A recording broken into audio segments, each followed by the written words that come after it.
সবাইকে আসসালামু আলাইকুম। কেমন আছো সবাই? চলে এলাম শিখর একাডেমিক প্রোগ্রামে। তোমাদের সবার সাথে আমি ডক্টর আরমান হোসেন রনি। আজকে জীবের প্রজনন চ্যাপ্টার নিয়ে।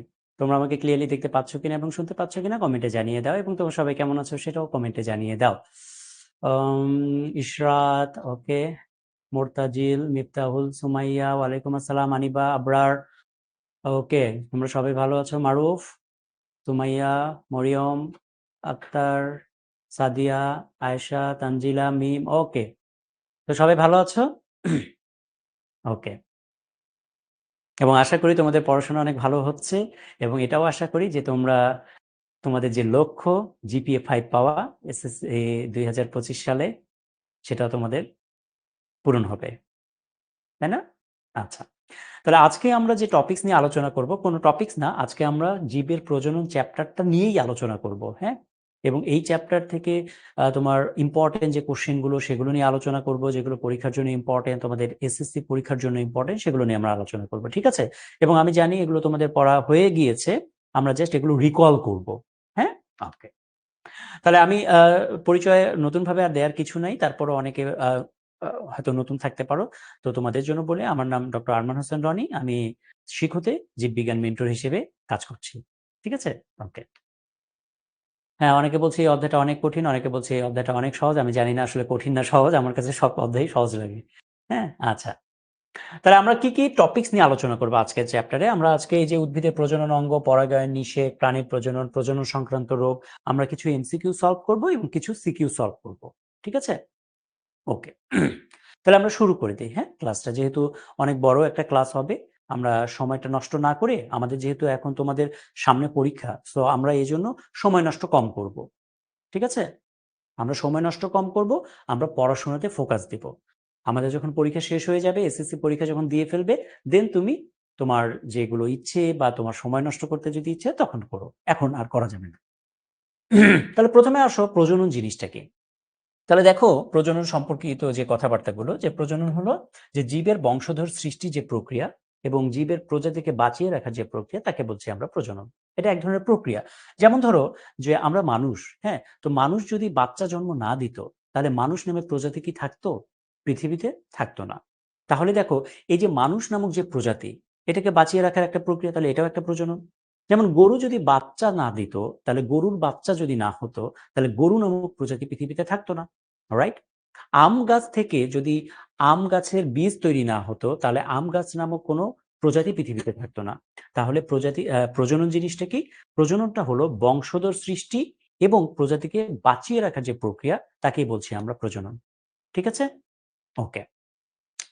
এখন প্রজনন ২ ধরনের রয়েছে। একটা হলো অযৌন প্রজনন এবং আরেকটা হলো যৌন প্রজনন। ওকে? আচ্ছা, যৌন প্রজনন জিনিসটা কি? যৌন প্রজনন মানে মনে রাখবে যে যৌন প্রজনন মানেই হলো পুংজনন কোষ, পুংজনন কোষ এবং স্ত্রী জনন কোষ প্লাস স্ত্রী জনন কোষ,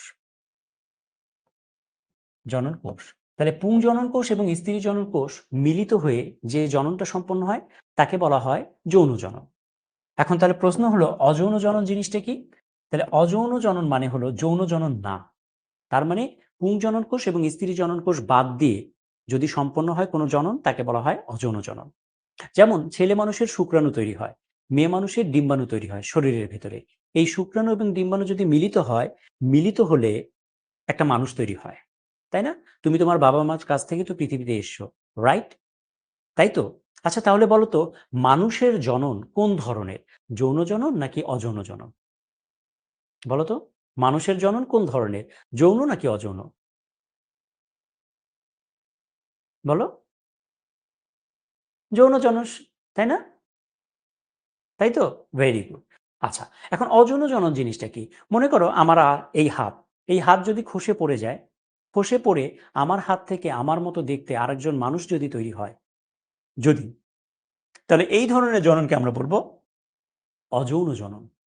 বুঝতে পেরেছ? এই ধরনের জননের নাম হলো অযৌন জনন। ক্লিয়ার? আচ্ছা বলো তো, আমরা যে আম খাই, আমের যে আটি থাকে, আমের আটি বলি আমরা অনেকে, তাই না? তাহলে আমের আটি তুমি যদি মাটিতে পুঁতে রাখো, তাহলে সেই আমের আটি থেকে আম গাছ হয় কিনা? আমের আটি থেকে আম গাছ হয় কিনা? Yes or no? হয় কিনা?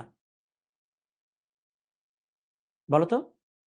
হয় কি না? Yes or no? হয়। তাহলে এই যে আম গাছের আটি থেকে আম হচ্ছে, তাহলে এটা এক ধরনের অযৌন প্রজনন। ক্লিয়ার? কারণ আম গাছের আটির মধ্যে তো আর শুক্রাণু ডিম্বাণু নাই, তাই না? তাহলে এটা এক ধরনের অযৌন প্রজনন। ওকে? আচ্ছা। এখন আসো প্রজনন সম্পর্কিত আরো কিছু কথাবার্তা। একটা হলো সহবাসী উদ্ভিদ, ভিন্নবাসী উদ্ভিদ। দেখো, সহবাসী, সহ মানে কি? সাথে, একসাথে, একসাথে। আর বাসী মানে কি? বসবাস করা, বসবাস করা। ঠিক আছে? তাহলে দেখো, একই উদ্ভিদের মধ্যে, একই উদ্ভিদের মধ্যে বা একই ফুলের মধ্যে যদি পুংজননকোষ এবং স্ত্রী জননকোষ তৈরি হয়, তাহলে এই ধরনের উদ্ভিদকে বলা হয় সহবাসী উদ্ভিদ। একই উদ্ভিদের মধ্যে। যেমন দেখো, এই যে এই ফুলটা, হ্যাঁ? এই ফুলের মধ্যে তুমি দেখো, এই যে এখানে যে হলুদ কালারের অংশটা দেখতে পাচ্ছ, এই যে হলুদ কালারের এই জিনিসগুলোকে বলা হয় পুংজনন কোষ। পুংজনন কোষ বলবো না, তোমার পরাগধানী বলবো, পরাগধানীর ভেতরে পরাগরেণু থাকে। তার মানে আমরা সংক্ষেপে বলতে পারি পুংজনন কোষ। পুংজনন কোষ। তোমরা এখানে যে লাল মাথার যে অংশটা দেখতে পাচ্ছ, এই যে লাল মাথার যে অংশটা দেখতে পাচ্ছ, এটা হলো গর্ভমুণ্ড, হ্যাঁ? তারপরে হলো গর্ভদণ্ড, গর্ভাশয় এগুলো থাকে। তো এখানে এর ভেতরে তোমার স্ত্রী জনন কোষ থাকে। স্ত্রী জনন কোষ থাকে। জনন কোষ। তাহলে এখন একটা জিনিস বলো তো, এই একটা ফুল, এই ফুলের মধ্যেই, এই একই ফুলের মধ্যে পুংজনন কোষ এবং স্ত্রী জনন কোষ তৈরি হচ্ছে, রাইট? তাহলে এই ফুলটাকে আমরা বলবো সহবাসী উদ্ভিদ। ঠিক আছে? বাট যদি এমন হয় যে একটা ফুলের মধ্যে, একটা স্ত্রী ফুলের মধ্যে স্ত্রী জনন কোষ আর একটা পুরুষ ফুলের মধ্যে পুরুষ জনন কোষ তৈরি হচ্ছে, তাহলে দেখো তো, এই যে স্ত্রী জনন কোষ স্ত্রী ফুলে, পুরুষ জনন কোষ পুরুষ ফুলে, তাহলে দুইটা আলাদা আলাদা না? আলাদা আলাদা ফুল, তাই তো? তাহলে এই যে আলাদা আলাদা ফুলে তৈরি হচ্ছে, তাহলে এই ধরনের উদ্ভিদকে বলা হয় ভিন্নবাসী উদ্ভিদ। তাহলে পুংজনন কোষ এবং স্ত্রী জনন কোষ যদি দুটি ভিন্ন দেহে অথবা দুটি আলাদা আলাদা ফুলে তৈরি হয়, তখন তাকে বলা হচ্ছে স্ত্রী জনন কোষ। তখন সেই জিনিসটার নাম হলো ভিন্নবাসী উদ্ভিদ। তো এগুলো পরীক্ষায় 1 নম্বর কোশ্চেন আসে, ভেরি ভেরি ইম্পর্টেন্ট। সহবাসী উদ্ভিদ কাকে বলে, ভিন্নবাসী উদ্ভিদ কাকে বলে, এই জিনিসগুলো। যেমন কুমড়া ফুল, কুমড়া গাছ, পুরুষ গাছ রয়েছে, উদ্ভিদ গাছও রয়েছে, কুমড়া। ঠিক আছে? ওকে? আচ্ছা। এখন আসলে জনন কোষ সৃষ্টির পূর্ব শর্ত কি? এই যে জনন কোষের কথা বলছি, জনন কোষ জিনিসটা কি আসলে? জনন কোষ মানেই হলো শুক্রাণু এবং ডিম্বাণু। শুক্রাণু প্লাস ডিম্বাণু এগুলোকে একসাথে বলা হয় জনন কোষ। তাহলে প্রশ্ন হলো, এই শুক্রাণু এবং ডিম্বাণু সৃষ্টির পূর্ব শর্ত কি? তোমরা মনে রাখবে, জনন কোষ তৈরি হয় মিওসিস কোষ বিভাজনের মাধ্যমে। জনন কোষ সৃষ্টি হয় মিওসিস কোষ বিভাজনের মাধ্যমে। আচ্ছা, আমাকে একটা প্রশ্নের উত্তর দাও তো, যে মিওসিস কোষ বিভাজনের মাধ্যমে অপত্য কোষে ক্রোমোজোম সংখ্যা মাতৃকোষের ক্রোমোজোম সংখ্যার, অপত্য কোষে ক্রোমোজোম সংখ্যা মাতৃকোষের ক্রোমোজোম সংখ্যার সমান থাকে নাকি অর্ধেক হয়? Very good. স্মরণ সঠিক উত্তর দিয়েছ। সাবিত, ভেরি গুড। তাহলে অর্ধেক হয়, হাফ হয়ে যায়, তাই না? হাফ হয়ে যায়, হাফ হয়, রাইট?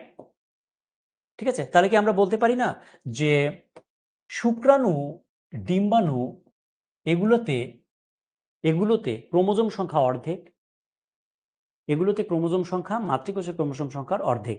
এই অর্ধেককে আমরা এন দ্বারা প্রকাশ করি। এই অর্ধেককে আমরা এন দ্বারা প্রকাশ করি, বা এই অর্ধেককে আমরা বলতে পারি হ্যাপ্লয়েড। তাহলে এজন্য বলা হয় যে শুক্রাণু হ্যাপ্লয়েড, ডিম্বাণু হ্যাপ্লয়েড। ওকে? আচ্ছা। এখন আসো উদ্ভিদের প্রজনন অঙ্গ। উদ্ভিদের প্রজনন অঙ্গ। ওকে? আচ্ছা। উদ্ভিদের প্রজনন অঙ্গ জিনিসটা কি? উদ্ভিদের, তোমরা নরমালি দেখো, একটা ফুলকে আমরা অনেক পবিত্র একটা জিনিস মনে করি, তাই না? একটা ফুল মানে কি? একটা পবিত্র জিনিস। তুমি যখন কাউকে প্রপোজ করো, তখন কি দিয়ে প্রপোজ করো? ফুল দিয়ে প্রপোজ করো, তাই না? যেকোনো মানুষকে তুমি যখন শুভেচ্ছা বিনিময় করো, যেকোনো মানুষের সাকসেস কে তুমি যখন সেলিব্রেট করতে চাও, তুমি কিন্তু ফুল দিয়ে সেলিব্রেট করো। ফুলকে আমরা একটা পবিত্র জিনিস বলে মনে করি। বাট তুমি যদি ডিপলি চিন্তা করো, ফুল কিন্তু খুব পবিত্র কোনো কিছু না। কেন না? কারণ ফুল হলো উদ্ভিদের প্রজনন অঙ্গ। তাহলে উদ্ভিদের প্রজনন অঙ্গের নাম কি? ফুল। তাহলে ফুল হলো উদ্ভিদের প্রজনন অঙ্গ। বুঝতে পেরেছো? ক্লিয়ার? যেমন ছেলেদের প্রজনন অঙ্গের নাম কি? পেনিস। রাইট? পেনিস একটা প্রজনন অঙ্গের পার্ট, বাট মেইন প্রজনন অঙ্গ হলো শুক্রাশয় বলে। তাহলে ফুল হলো উদ্ভিদের জন্য একটা প্রজনন অঙ্গ। ঠিক আছে? আচ্ছা। তাহলে দেখো সেটাই লিখেছে, উদ্ভিদ প্রজননের প্রধান অঙ্গই হচ্ছে ফুল বা পুষ্প। ঠিক আছে? এবং এই ফুলের মধ্যে বা পুষ্পের মধ্যে পুংস্তবক এবং স্ত্রীস্তবক সরাসরি প্রজননে অংশগ্রহণ করে। ফুলে অনেকগুলো পার্ট থাকে, ফুলের মধ্যে অনেকগুলো অংশ থাকে। এর মধ্যে পুংস্তবক এবং স্ত্রীস্তবক এটাও একটা অংশ। পুংস্তবক হলো ফুলের তৃতীয় অংশ, স্ত্রীস্তবক হলো ফুলের চতুর্থ অংশ। সরি, পুংস্তবক হলো চতুর্থ, হ্যাঁ, আর স্ত্রী হলো পঞ্চম। এটা হলো চতুর্থ অংশ ফুলের, আর এটা হলো পঞ্চম অংশ, ফুলের পঞ্চম অংশ। তাহলে এই যে পুংস্তবক এবং স্ত্রীস্তবক যেহেতু সরাসরি প্রজননে অংশগ্রহণ করে, এই জন্য এগুলোকে বলা হয় প্রয়োজনীয়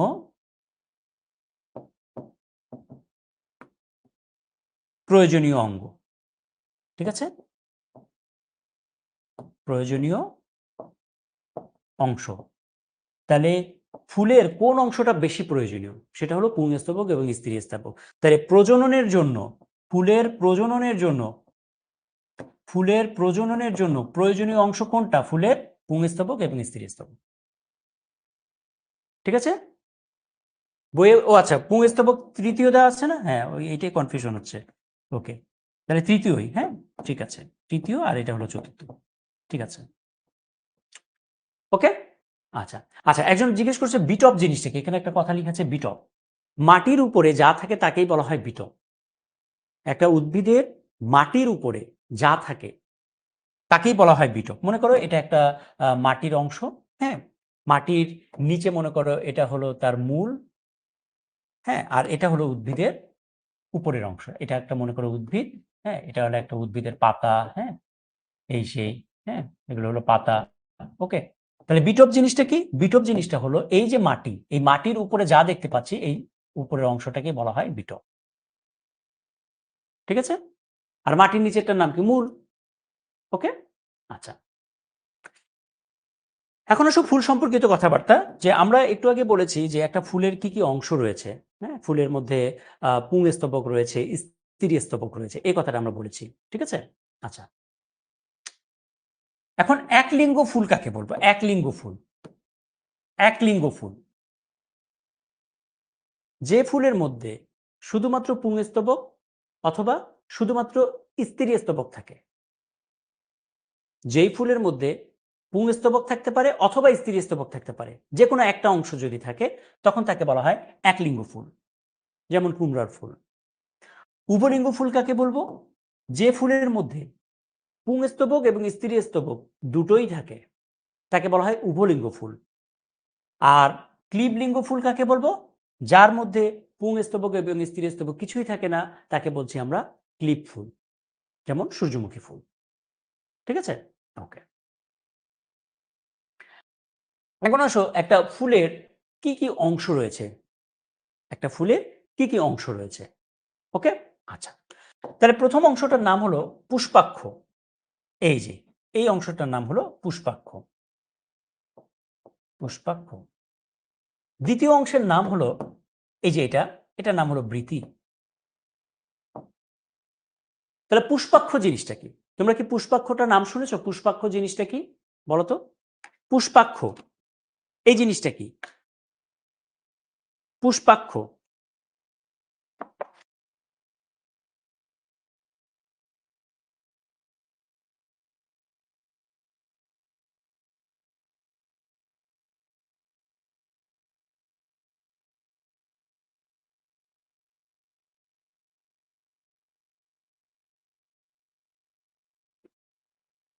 ওকে, এই যে দেখো এই যে এই জিনিসটার উপরে, যেটার উপরে ফুলের বাকি অংশগুলো অবস্থান করে, যার উপরে ফুলের বাকি অংশগুলো অবস্থান করে তাকে বলা হয় পুষ্পাক্ষ।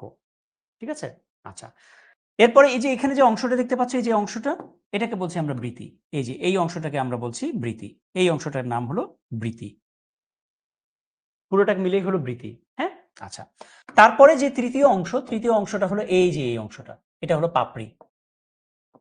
পাপড়ি বা দলমণ্ডল। দলমণ্ডল, তাহলে ফুলের তৃতীয় স্তবক হলো পাপড়ি বা দলমণ্ডল। চতুর্থ যে অংশটা, এটা হলো সেই চতুর্থ অংশ, এই যে এই অংশগুলো, এই অংশটাকে আমরা বলছি পুংস্তবক।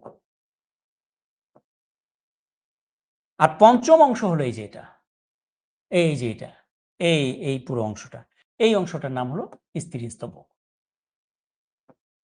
তাহলে একটা আদর্শ ফুলের দেখো কি কি অংশ রয়েছে। একটা আদর্শ ফুলের মধ্যে পুষ্পাক্ষ রয়েছে, বৃতি রয়েছে, পাপড়ি বা দলমণ্ডল রয়েছে, পুংস্তবক রয়েছে এবং স্ত্রীস্তবক রয়েছে। ঠিক আছে, ওকে। এখন আসো পুষ্পাক্ষ জিনিসটা কি। আমরা অলরেডি বলেছি যে এই অংশটা হলো পুষ্পাক্ষ। পুষ্পাক্ষের উপরে ফুলের যে বাকি চারটা অংশ, সেই বাকি চারটা অংশই থাকে। তাহলে ফুলের বাকি চারটা অংশ কার উপরে থাকে? পুষ্পাক্ষের উপরে থাকে। ঠিক আছে, ওকে। তাহলে দেখো, ফুলের বৃন্ত বা বোটার শীর্ষে গোলাকার অংশ ফুলের বাকি অংশগুলোকে ধারণ করা, এটা হলো পুষ্পাক্ষ। ওকে, এরপর আসো বৃতি। তোমরা অনেকে বলছো বৃতি জিনিসটা কি। এই যে তোমরা জবা ফুলের এই অংশটা দেখেছো না, এই অংশটার নাম হলো বৃতি। এই দেখো, এই যে এই অংশটার নাম হলো বৃতি, এই অংশটার নাম হলো বৃতি। ঠিক আছে, বুঝতে পেরেছো? ওকে, এবং বৃতির নিচে ছোট একটা অংশ থাকে, এগুলোকে বলা হয় উপবৃতি। তাহলে দেখো তো, বৃতির রংটা দেখতে কি রকম? সবুজ। তাহলে ফুলের বাইরের সবুজ রঙের স্তবক। এবং দেখো, বৃতির প্রত্যেকটা খণ্ডকে, এটা একটা খণ্ড, এটা একটা খণ্ড, এদিকে একটা খণ্ড, প্রতিটা খণ্ডকে বলা হয় বৃত্তাংশ। তাহলে পরীক্ষায় যদি কোশ্চেন আসে বৃত্তাংশ কাকে বলে, উত্তর কি হবে? বৃতির প্রতিটা খণ্ডকে বলছি আমরা বৃত্তাংশ। ঠিক আছে, তাহলে এই অংশগুলো হলো বৃত্তাংশ। প্রত্যেকটা খণ্ডকে আমরা বলছি বৃত্তাংশ। তাহলে কাজ কি? কাজটা হলো যে হলো, এই বৃতি কি করে? এই ফুলটাকে বাইরের আঘাত থেকে রক্ষা করে, পোকার আক্রমণ থেকে রক্ষা করে এবং খাদ্য তৈরি করে। এখন প্রশ্ন হলো, খাদ্য কিভাবে তৈরি করে? দেখো তো, বৃতির রংটা কি সবুজ না? আর আমরা জানি সবুজ মানে ক্লোরোফিল, ক্লোরোফিল মানে সালোক সংশ্লেষণ, সালোক সংশ্লেষণ মানে খাদ্য তৈরি। তাহলে এভাবে করে বৃতি খাদ্য তৈরিতে হেল্প করে এবং পরাগায়নের মাধ্যম হিসেবে কাজ করে। পরাগায়ন মানে কি? পরাগায়ন মানে কোনো একটা প্রাণী বা কোনো একটা কীট পতঙ্গ এক জায়গা থেকে আরেক জায়গায় যদি পরাগরেণু আদান প্রদান করে, তখন এই প্রক্রিয়াকে বলা হয় পরাগায়ন। তাহলে এটা পরাগায়নের মাধ্যম হিসেবেও কাজ করে। ঠিক আছে, ওকে। এখন এই যে বৃতির কথা আমরা বলছি, এই বৃতিটা এটা যুক্ত অবস্থায় থাকতে পারে। তোমরা এখানে দেখতে পাচ্ছ, এই দেখো যুক্ত অবস্থায় রয়েছে, তখন তাকে আমরা বলি যুক্ত বৃতি। অথবা এই বৃতিটা যুক্ত অবস্থায় নাও থাকতে পারে। যেমন দেখো, এই যে বৃতি, দেখো এটা আলাদা একটা বৃতি, এটা আলাদা একটা বৃতি, এটা আলাদা একটা বৃতি, তাই না? তাহলে যুক্ত অবস্থায় থাকলে তাকে আমরা বলছি যুক্ত বৃতি। আর যদি যুক্ত অবস্থায় না থাকে, তখন আমরা সেটাকে বলছি বিযুক্ত বৃতি। ঠিক আছে, ফুলের স্তবক কতটি? ফুলের স্তবক 5টা, এর মধ্যে পুংস্তবক হলো চতুর্থ স্তবক আর স্ত্রী স্তবক হলো পঞ্চম স্তবক। হ্যাঁ, ওকে, ঠিক আছে। তাহলে বৃতি জিনিসটা বুঝছো? বৃতি জিনিসটা বোঝা গেছে কিনা? হ্যাঁ, বোঝা গেল? আচ্ছা, পুংকেশর আর পুংস্তবক একই জিনিস কিনা এটা একটু পরে আমরা পড়বো, একটু পরে পড়বো। ওকে। এরপর আসলে দলমণ্ডল। দলমণ্ডল মানে হলো ফুলের যে পাপড়ি আমরা পাপড়ি হিসেবে চিনি, সেগুলোকে বলা হয় দলমণ্ডল। পাপড়ি, ফুলের পাপড়িকে বলা হয় দলমণ্ডল। তাহলে এটা বাইরের দিক থেকে দ্বিতীয় স্তবক বলতে পারো, অথবা তৃতীয় স্তবকও তুমি বলতে পারো। বাইরের দিক থেকে এটাকে তুমি বলতে পারো দ্বিতীয় স্তবক, বাইরের দিক থেকে, বাইরের দিকে তুমি যদি তাকাও। ঠিক আছে, ওকে। পাপড়ির প্রত্যেকটা খণ্ডকে, মানে এই যে দলমণ্ডল, এই পুরো পুরো জিনিসটাকে বলা হয় দলমণ্ডল। আর এক একটা খণ্ডকে বলা হয়, প্রত্যেকটা অংশকে বলা হয় দল বা পাপড়ি। দল বা পাপড়ি। এখন এই দল বা পাপড়ির কাজটা কি? যেহেতু এগুলো কালারফুল, যেহেতু দল বা পাপড়িটা কালারফুল, তাহলে এটাকে আমরা বলতে পারি যে এই দল বা পাপড়ি এটা পরাগায়নে সাহায্য করে। এই দল বা পাপড়ি এটা পোকামাকড় কীট পতঙ্গকে আকর্ষণ করে। আর সবচেয়ে গুরুত্বপূর্ণ যেটা কাজ, সেটা হলো এই দল বা পাপড়ি এগুলো পুংস্তবক এবং স্ত্রী স্তবক এগুলোকে ঢেকে রাখে। ঢেকে রাখলে তাহলে সুবিধা কি? রোদ বৃষ্টি এগুলো থেকে রক্ষা করে হলো এই পাপড়ি। কাকে রক্ষা করে? পুংস্তবক এবং স্ত্রী স্তবককে। এবং পুংস্তবক এবং স্ত্রী স্তবককে রক্ষা করার দরকার এ কারণেই আমরা একটু আগে বলেছি পুংস্তবক এবং স্ত্রী স্তবক এগুলো আমাদের জন্য অ্যাকচুয়ালি না, এটা উদ্ভিদের বংশবৃদ্ধির জন্য প্রয়োজনীয় বা প্রজননের জন্য প্রয়োজনীয় একটা পার্ট। ঠিক আছে? ওকে। এখন দলমণ্ডলে যে কথা বলছি এটা যুক্ত দল এবং বিযুক্ত দল দুই ভাবে হতে পারে। দেখো এই যে পাপড়িগুলো তুমি এখানে একটু লক্ষ্য করো, এই যে পাপড়ির কথা যে আমরা বলছি, এই যে পাপড়িগুলো, তাহলে দেখো তো এই পাপড়িগুলো কি একসাথে লেগে আছে না? পরস্পরের সাথে কিন্তু দেখো লেগে আছে পাপড়িগুলো, দেখো লেগে আছে। পাপড়িগুলো কিন্তু লেগে আছে, দেখো লেগে আছে কিনা? তাহলে পাপড়িগুলো যদি পরস্পরের সাথে লেগে থাকে তখন তাকে বলি আমরা যুক্ত দল। আর পাপড়িগুলো যদি লেগে না থাকে, দেখো এটা আলাদা একটা পাপড়ি, এটা আলাদা একটা পাপড়ি, এটা আলাদা একটা পাপড়ি, এটা আলাদা একটা পাপড়ি, এটা আলাদা একটা পাপড়ি। যদি দলমণ্ডল কি পাপড়ি মণ্ডল বলা যাবে? না, না, তুমি তোমার মতো বাংলা ভাষা তো মানালে হবে না, তাই না? আচ্ছা, তাহলে যদি পাপড়িগুলো আলাদা আলাদা থাকে, এই যে আলাদা আলাদা থাকে, তখন তাকে আমরা বলতে পারি বিযুক্ত দল। ঠিক আছে? 9 বোঝা গেল? ওকে। এবার আসো সবচেয়ে ইম্পর্টেন্ট যেটা, সেটা হলো পুংস্তবক এবং স্ত্রী স্তবক। এই দুইটা হলো সবচেয়ে বেশি ইম্পর্টেন্ট। তাহলে দেখো ফুলের তৃতীয় স্তবক হলো পুংস্তবক। ঠিক আছে? তুমি যদি পার্ট হিসেবে দেখো তাহলে এটা চতুর্থ স্তবক পড়ে। তুমি যদি প্রথম পার্ট হিসেবে দেখো, আর তুমি বাইরের পার্ট থেকে যদি দেখো তাহলে এটা হলো ফুলের তৃতীয় স্তবক। ওকে, এটা হলো ফুলের অত্যাবশ্যকীয় অংশ। কেন অত্যাবশ্যকীয়? কারণ এটা প্রজননে হেল্প করে, এ কারণে। এবং দেখো এটা হলো একটা, আমরা যদি এই জবা ফুলের কথা ধরি, এই দেখো জবা ফুলে, এই জবা ফুলে অনেকগুলো অংশ থাকে পুংস্তবকের। পুরো জিনিসটাকে বলা হয় পুংস্তবক। আর এই পুংস্তবক, অনেকগুলো পুংস্তবক, এগুলো আবার যে অংশ নিয়ে গঠিত তাকে বলা হয় পুংকেশর। তাহলে অনেকগুলো পুংকেশর মিলে কি তৈরি হয়? পুংস্তবক তৈরি হয়। যেমন এখানে একটা জিনিস দেখো তোমরা, এই যে এটা, এখানে দেখো লম্বা গোল, মানে এই যে লম্বা আর হলো হলুদ, এই যে লম্বা হলুদ, লম্বা হলুদ, লম্বা হলুদ, এই জিনিসগুলো কি জানো? এই জিনিসগুলো কিন্তু এই যে এখানে তোমরা যা দেখতে পাচ্ছ, এই অংশগুলো, এগুলো সব মিলে হলো পুংস্তবক। এই সব মিলে হলো পুংস্তবক। বুঝতে পেরেছো? তাহলে এখানে সবকিছু মিলে হলো পুংস্তবক। তাহলে এখন তুমি প্রশ্ন আমাকে করতে পারো, তাহলে এখানে যে এই যে একটা লম্বা আর হলুদ, এই এক একটা খণ্ডের নাম কি? এই এক একটা খণ্ডের নাম হলো পুংকেশর। এই কথাটা বুঝতে পেরেছো না? আমাকে একটু কমেন্টে জানাও তো পুংকেশর আর পুংস্তবক বুঝতে পেরেছো কিনা।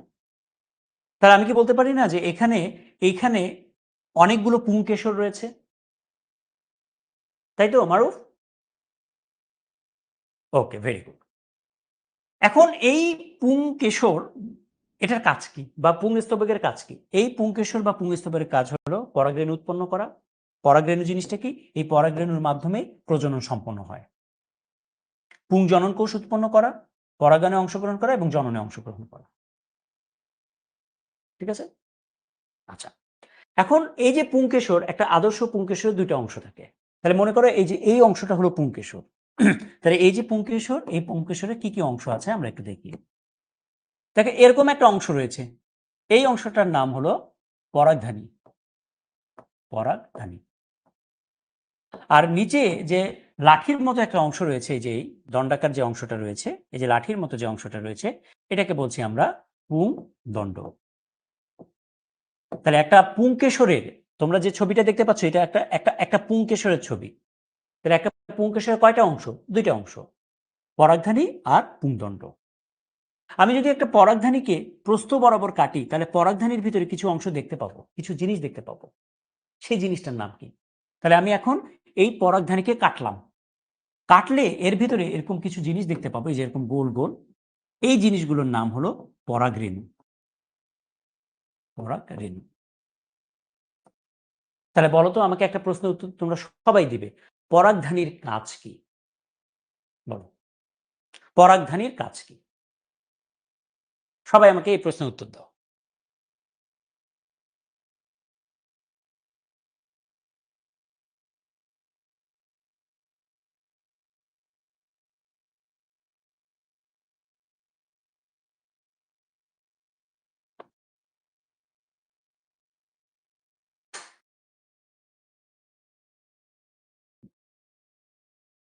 পরাগরেণু তৈরি করা, ভেরি গুড, ভেরি গুড, তাই না? পরাগরেণু তৈরি করা। ঠিক আছে? এবং এই পরাগরেণুর মাধ্যমেই কিন্তু উদ্ভিদের বংশবৃদ্ধি হয়। বুঝতে পেরেছ? আচ্ছা। এখন একটা জিনিস দেখো যে এই যে পরাগধানী আর পুংদণ্ড এর মাঝখানে একটা আ সংযোগস্থল রয়েছে না? এই যে সংযোগস্থল,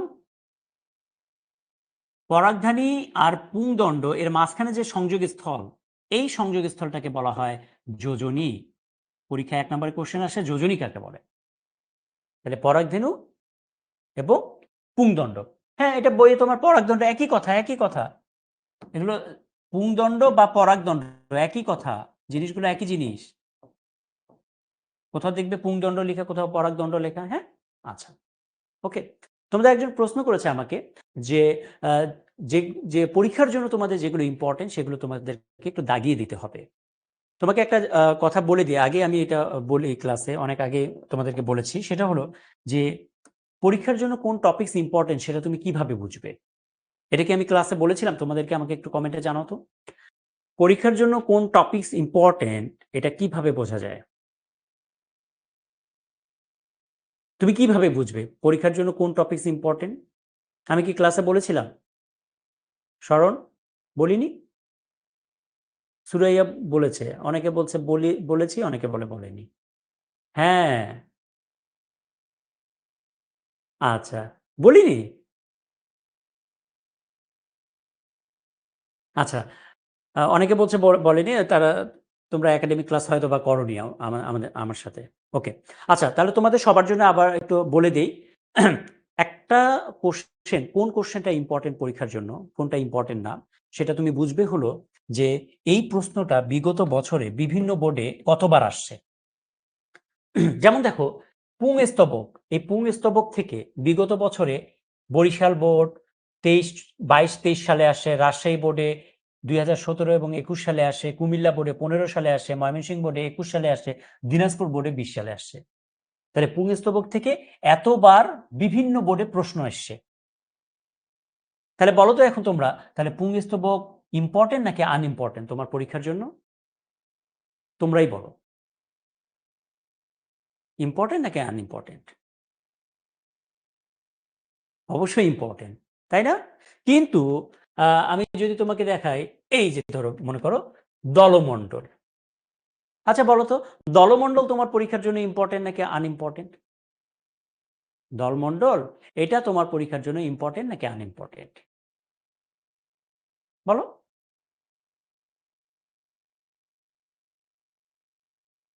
ইম্পর্টেন্ট নাকি আনইম্পর্টেন্ট?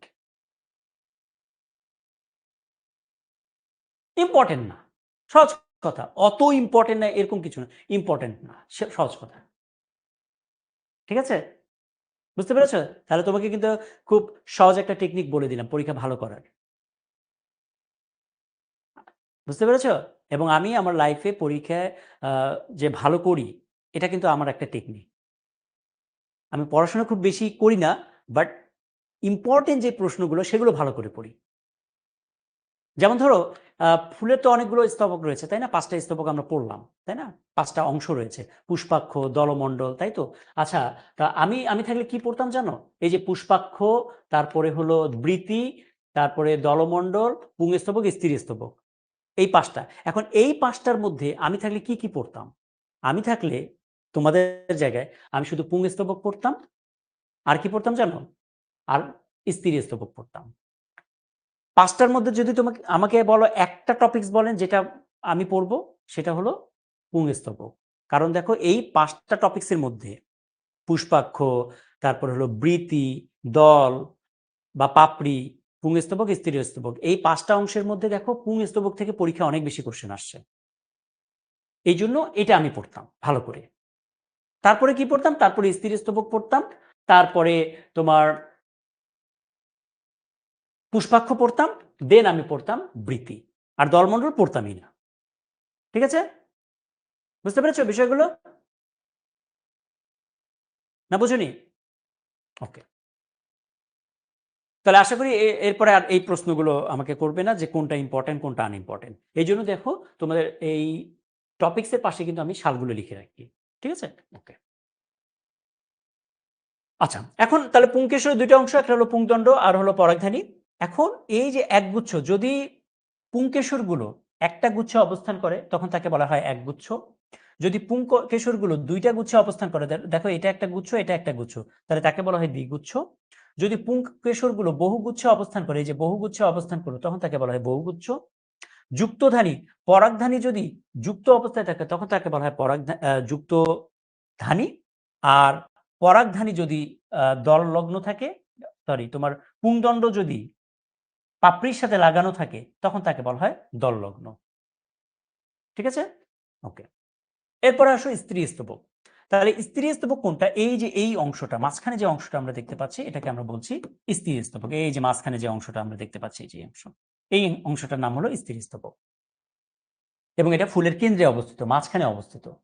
হুম, এবং এটা এক বা একাধিক গর্ভপত্র নিয়ে গঠিত। তাহলে দেখো তো, এই যে এখানে তুমি একটা জিনিস দেখতে পাচ্ছ, এই জিনিসটা এখানে কয়টা স্ত্রী স্তবক দেখতে পাচ্ছ? একটা।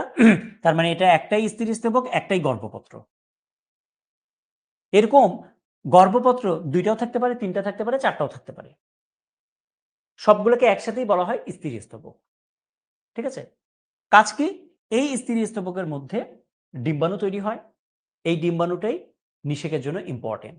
পরাগায়নে অংশগ্রহণ করে এবং জননে সরাসরি অংশগ্রহণ করে। ঠিক আছে? ওকে, এখন একটা গর্ভপত্রে কি কি অংশ রয়েছে বা একটা স্ত্রী স্তবকের কি কি অংশ রয়েছে? আচ্ছা, দেখো একটা গর্ভপত্রের কি কি অংশ রয়েছে আমরা দেখি। গর্ভমুণ্ড, গর্ভপত্রের উপরে যে অংশটা এটাকে বলা হয় গর্ভমুণ্ড, মুণ্ড মানে মাথা। তারপর দণ্ডের মতো যে অংশটা দেখতে পাচ্ছ এটাকে বলা হয় গর্ভদণ্ড। আর এই যে এখানে একটা প্রশস্ত অংশ দেখতে পাচ্ছ এটাকে বলা হয় গর্ভাশয়। ঠিক আছে?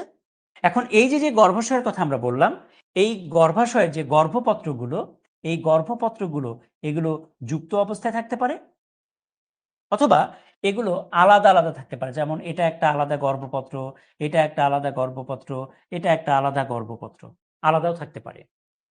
যুক্ত অবস্থায় থাকলে তখন তাকে বলা হয় যুক্ত গর্ভপত্র, আর যদি আলাদা আলাদা থাকে তখন তাকে বলা হয় বিযুক্ত গর্ভপত্র। ঠিক আছে? ওকে, এরপরে আসো পুষ্পমঞ্জুরি। তাহলে এটা পরীক্ষার জন্য ইম্পর্টেন্ট অবশ্যই, তাই না? যেহেতু বিগত বছরে বিভিন্ন বোর্ডে আসে, এজন্য ইম্পর্টেন্ট। এখন পুষ্পমঞ্জুরি জিনিসটা কি? দেখো, এই যে এটা একটা দণ্ড, নাকি ফুলের এটা একটা দণ্ড। তাহলে এই যে ফুলের এই দণ্ডের মধ্যে ফুলগুলো সাজানো আছে, আমি যদি দণ্ডটা একটু আঁকি তাহলে তোমাদের বুঝতে সুবিধা হবে। মনে করো এটা একটা ফুলের দণ্ড। তাহলে এই যে ফুলের যে দণ্ডটার কথা বললাম আমরা, এই যে ফুলের একটা দণ্ড, এখানে এখন ফুলগুলো সাজানো আছে মনে করো। তাহলে এটা একটা ফুল, এটা একটা ফুল, হ্যাঁ এটা একটা ফুল, ওকে এটা একটা ফুল, ওকে এই যে ফুলগুলো সাজানো আছে। তাহলে দেখো, এই যে যে শাখা, এই শাখায় ফুলগুলো যে বিশেষ নিয়মে সাজানো আছে, এটা কি বলছি আমরা? পুষ্পমঞ্জুরি। ঠিক আছে? এই জিনিসটাকে বলছি আমরা পুষ্পমঞ্জুরি। এবং যে শাখায় ফুলগুলো সাজানো থাকে, এই যে যেই শাখায় ফুলগুলো সাজানো থাকে, কোন শাখায় দেখো তো, এই যে এই যে যে শাখায় ফুলগুলো সাজানো থাকে, এই শাখাটাকে বলা হয় মঞ্জুরি দণ্ড। মঞ্জুরি দণ্ড। ঠিক আছে? বুঝতে পেরেছো? এখন এই পুষ্পমঞ্জুরিগুলো এটা দুই ধরনের হতে পারে। একটা হলো অনিয়ত পুষ্পমঞ্জুরি এবং আরেকটা হলো নিয়ত পুষ্পমঞ্জুরি। অনিয়ত মানে কি? অসীম। অনিয়ত মানে হলো অসীম। কিভাবে? যেমন দেখো, তুমি আমাকে একটা প্রশ্নের উত্তর দাও তো। এই যে তুমি এখানে যে দেখতে পাচ্ছ এই অংশটা, এই যে এই অংশটা, হ্যাঁ? আচ্ছা বলো তো, এগুলো থেকে ফুল ফোটার সম্ভাবনা আছে কি নাই? Yes or no? এগুলো থেকে ফুল ফোটার সম্ভাবনা আছে কি নাই? এগুলো থেকে ফুল ফোটার সম্ভাবনা আছে কি নাই? Yes or no? স্মরণ আছে? আছে। তার মানে এটা ফুল ফুটবে, আবার একটু লম্বা হবে, আবার ফুল ফুটবে, আবার লম্বা হবে, আবার ফুল ফুটবে আবার লম্বা হবে, আবার ফুল ফুটবে আবার লম্বা হবে, এইভাবে চলতেই থাকবে তো, রাইট? তাহলে পুষ্পমঞ্জরি যদি অসীম হয় তখন তাকে বলা হয় অনিয়ত পুষ্পমঞ্জরি, আর অসীম যদি না হয় তখন তাকে বলা হয় নিয়ত পুষ্পমঞ্জরি। যেমন দেখো এখান থেকে কি আর ফুল ফোটার সম্ভাবনা আছে? এখানে কি কোনো আর ফুল ফোটার কোনো সম্ভাবনা দেখাতো? এই শাখায় ফুল ফোটার কি আর কোনো সম্ভাবনা আছে? নাই। এই শাখায় ফুল ফোটার কিন্তু কোনো সম্ভাবনা নাই, এই শাখাতেও কিন্তু ফুল ফোটার কোনো সম্ভাবনা নাই, তখন তাকে বলা হয় নিয়ত পুষ্পমঞ্জরি। ঠিক আছে? ওকে, তাহলে আমরা আশা করি এই প্রশ্নগুলোর উত্তর এখন দিতে পারবো। পারবো কিনা সবাই কমেন্টে জানাও।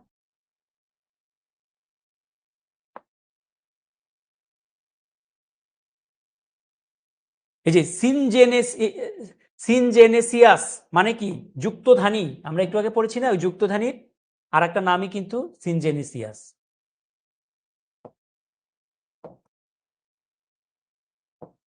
যুক্তধানী।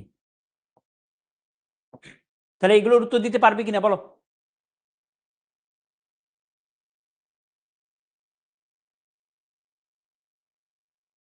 এবং এই প্রশ্নগুলোই তোমাদের জন্য ভেরি ভেরি ইম্পর্টেন্ট, এই প্রশ্নগুলোই। ঠিক আছে? 3 নাম্বার, ক্লিপ ফুল কাকে বলে? ওই যে ক্লিপ লিঙ্গ, যে ফুলের মধ্যে পুংস্তবক থাকে না, স্ত্রীস্তবক থাকে না, সেই ফুলকে বলা হয় ক্লিপ লিঙ্গ। হুম, যোনি কি আমরা বলেছি না একটু আগে, পরাগরেণু বা পরাগধানী এবং পুংদণ্ডের মাঝামাঝি যে অংশ তাকে বলা হয় যোজনী। তাহলে পারবো আমরা? অবৃন্তক, যেই ফুলে কোনো বোটা থাকে না, ফুলের বোটা থাকে, ফুলের মধ্যে বোটা থাকলে তাকে বলা হয় বৃন্তযুক্ত ফুল, বোটা যদি না থাকে তখন তাকে বলা হয় অবৃন্ত ফুল। হুম, আচ্ছা, আর আর পারবে? সো এগুলো ভেরি ভেরি ইম্পর্টেন্ট, এগুলো ভালো করে মুখস্থ করবে। ওকে, অনুধাবনমূলক প্রশ্ন দেখো ইম্পর্টেন্ট। এই যে সহবাসী উদ্ভিদ ভিন্নবাসী উদ্ভিদ থেকে আলাদা কেন, এগুলো এখন পারবো না আমরা? পারবো কিনা? যেমন আমি যদি তোমাকে বলি লাউ এর ফুল কি ধরনের ফুল বলো? সহবাসী না ভিন্নবাসী? লাউ ফুল সহবাসী না ভিন্নবাসী? ভিন্নবাসী, ভেরি গুড, তাই না? তুমি তো সবই পারো, তাহলে আশা করি এগুলো পারবো। আমি যদি বলি ধুতুরাকে সম্পূর্ণ ফুল বলা হয় কেন? সম্পূর্ণ ফুল কাকে বলে? যে ফুলের মধ্যে ফুলের যে স্তবকগুলো থাকে, পুষ্পাক্ষ, বৃতি, দলমণ্ডল, পুংস্তবক, স্তবক, এগুলো সবকিছুই থাকে, যে ফুলের মধ্যে উপস্থিত থাকে তাকে বলা হয় সম্পূর্ণ ফুল। যেহেতু ধুতুরা উদ্ভিদে বা ধুতুরা ফুলের মধ্যে এই স্তবকগুলো সবগুলোই উপস্থিত থাকে, এই জন্য ধুতুরাকে বলা হয় সম্পূর্ণ ফুল। সহজ কথা। ঠিক আছে? ওকে,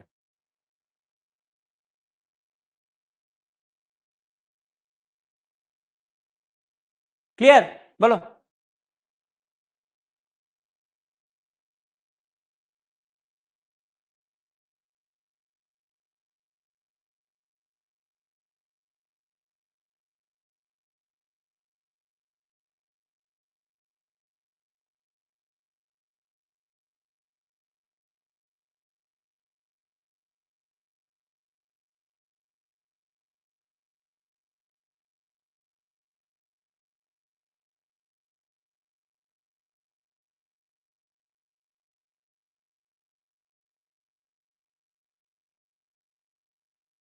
ওকে, তাহলে এগুলো উত্তর দাও তো, নিচের কোনটি উভলঙ্গ ফুল বলো? আখি, উত্তর দাও। ওকে, ভেরি গুড, তাহলে উত্তর হলো ধুতুরা। পরাগধানী এবং পুংদণ্ডের সংযোগকারী অংশকে কি বলে? উত্তর যোজনী, তাই না? বহুগুচ্ছ পুংস্তবক থাকে কোন উদ্ভিদে? তাহলে উদাহরণ থেকে পরীক্ষা কোশ্চেন আসছে, তাহলে উত্তর হলো শিমুল। কোনটিতে দললগ্ন পুংস্তবক রয়েছে? আচ্ছা বলো তো, এই এমসিকিউটা তোমার পরীক্ষার জন্য ইম্পর্টেন্ট নাকি আনইম্পর্টেন্ট? দেখি তোমরা কি বুঝো, এটা পরীক্ষার জন্য ইম্পর্টেন্ট নাকি আনইম্পর্টেন্ট বলো? এই এমসিকিউ তোমার পরীক্ষার জন্য ইম্পর্টেন্ট নাকি আনইম্পর্টেন্ট? Yes or no? অনেক ইম্পর্টেন্ট। বুঝতে পেরেছো তাহলে ইম্পর্টেন্ট আনইম্পর্টেন্ট জিনিসটা? Okay, very good. তাহলে উত্তর হলো ধুতুরা। বি চিহ্নিত অংশটির নাম কি? এই যে এখানে বি চিহ্নিত অংশটার নাম কি বলো তো? বুঝতে পারছো বি চিহ্নিত অংশ কোনটা?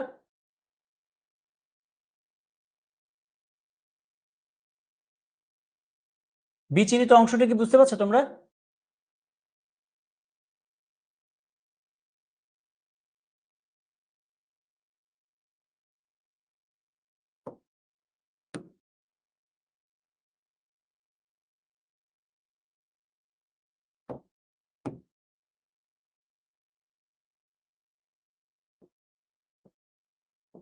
এই যে এই জিনিসটা হলো বি চিহ্নিত অংশ। এটা হলো বি চিহ্নিত অংশ, যে এই অংশটা, এটা হলো বি চিহ্নিত অংশ। তাহলে কি হবে উত্তর বলো? Very good. তাহলে কি হবে? পরাগধানী, তাই না? ওকে, এই যেটা, এই যে এই মাথাটা হয়ে গেল। দাঁড়াও,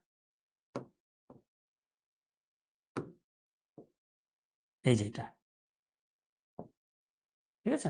ওকে, তারপরে দেখো তো এ ও সি এর কাজ কি?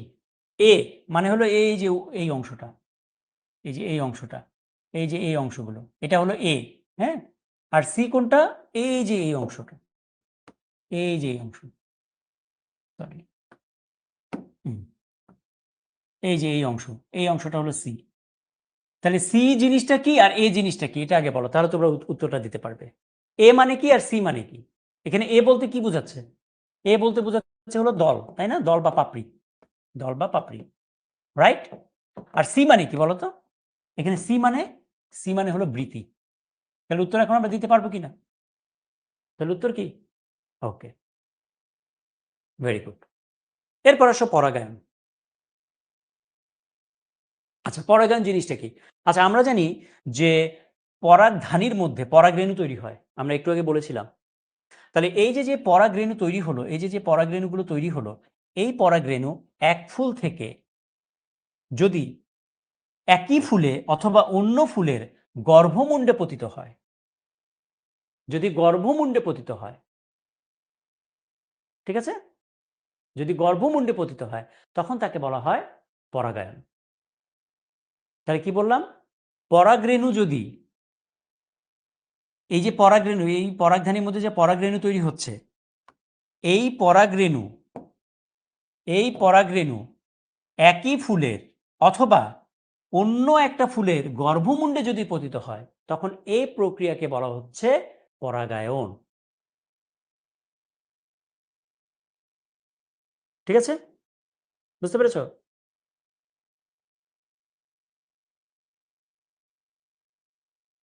বুঝতে পেরেছো কিনা বলো?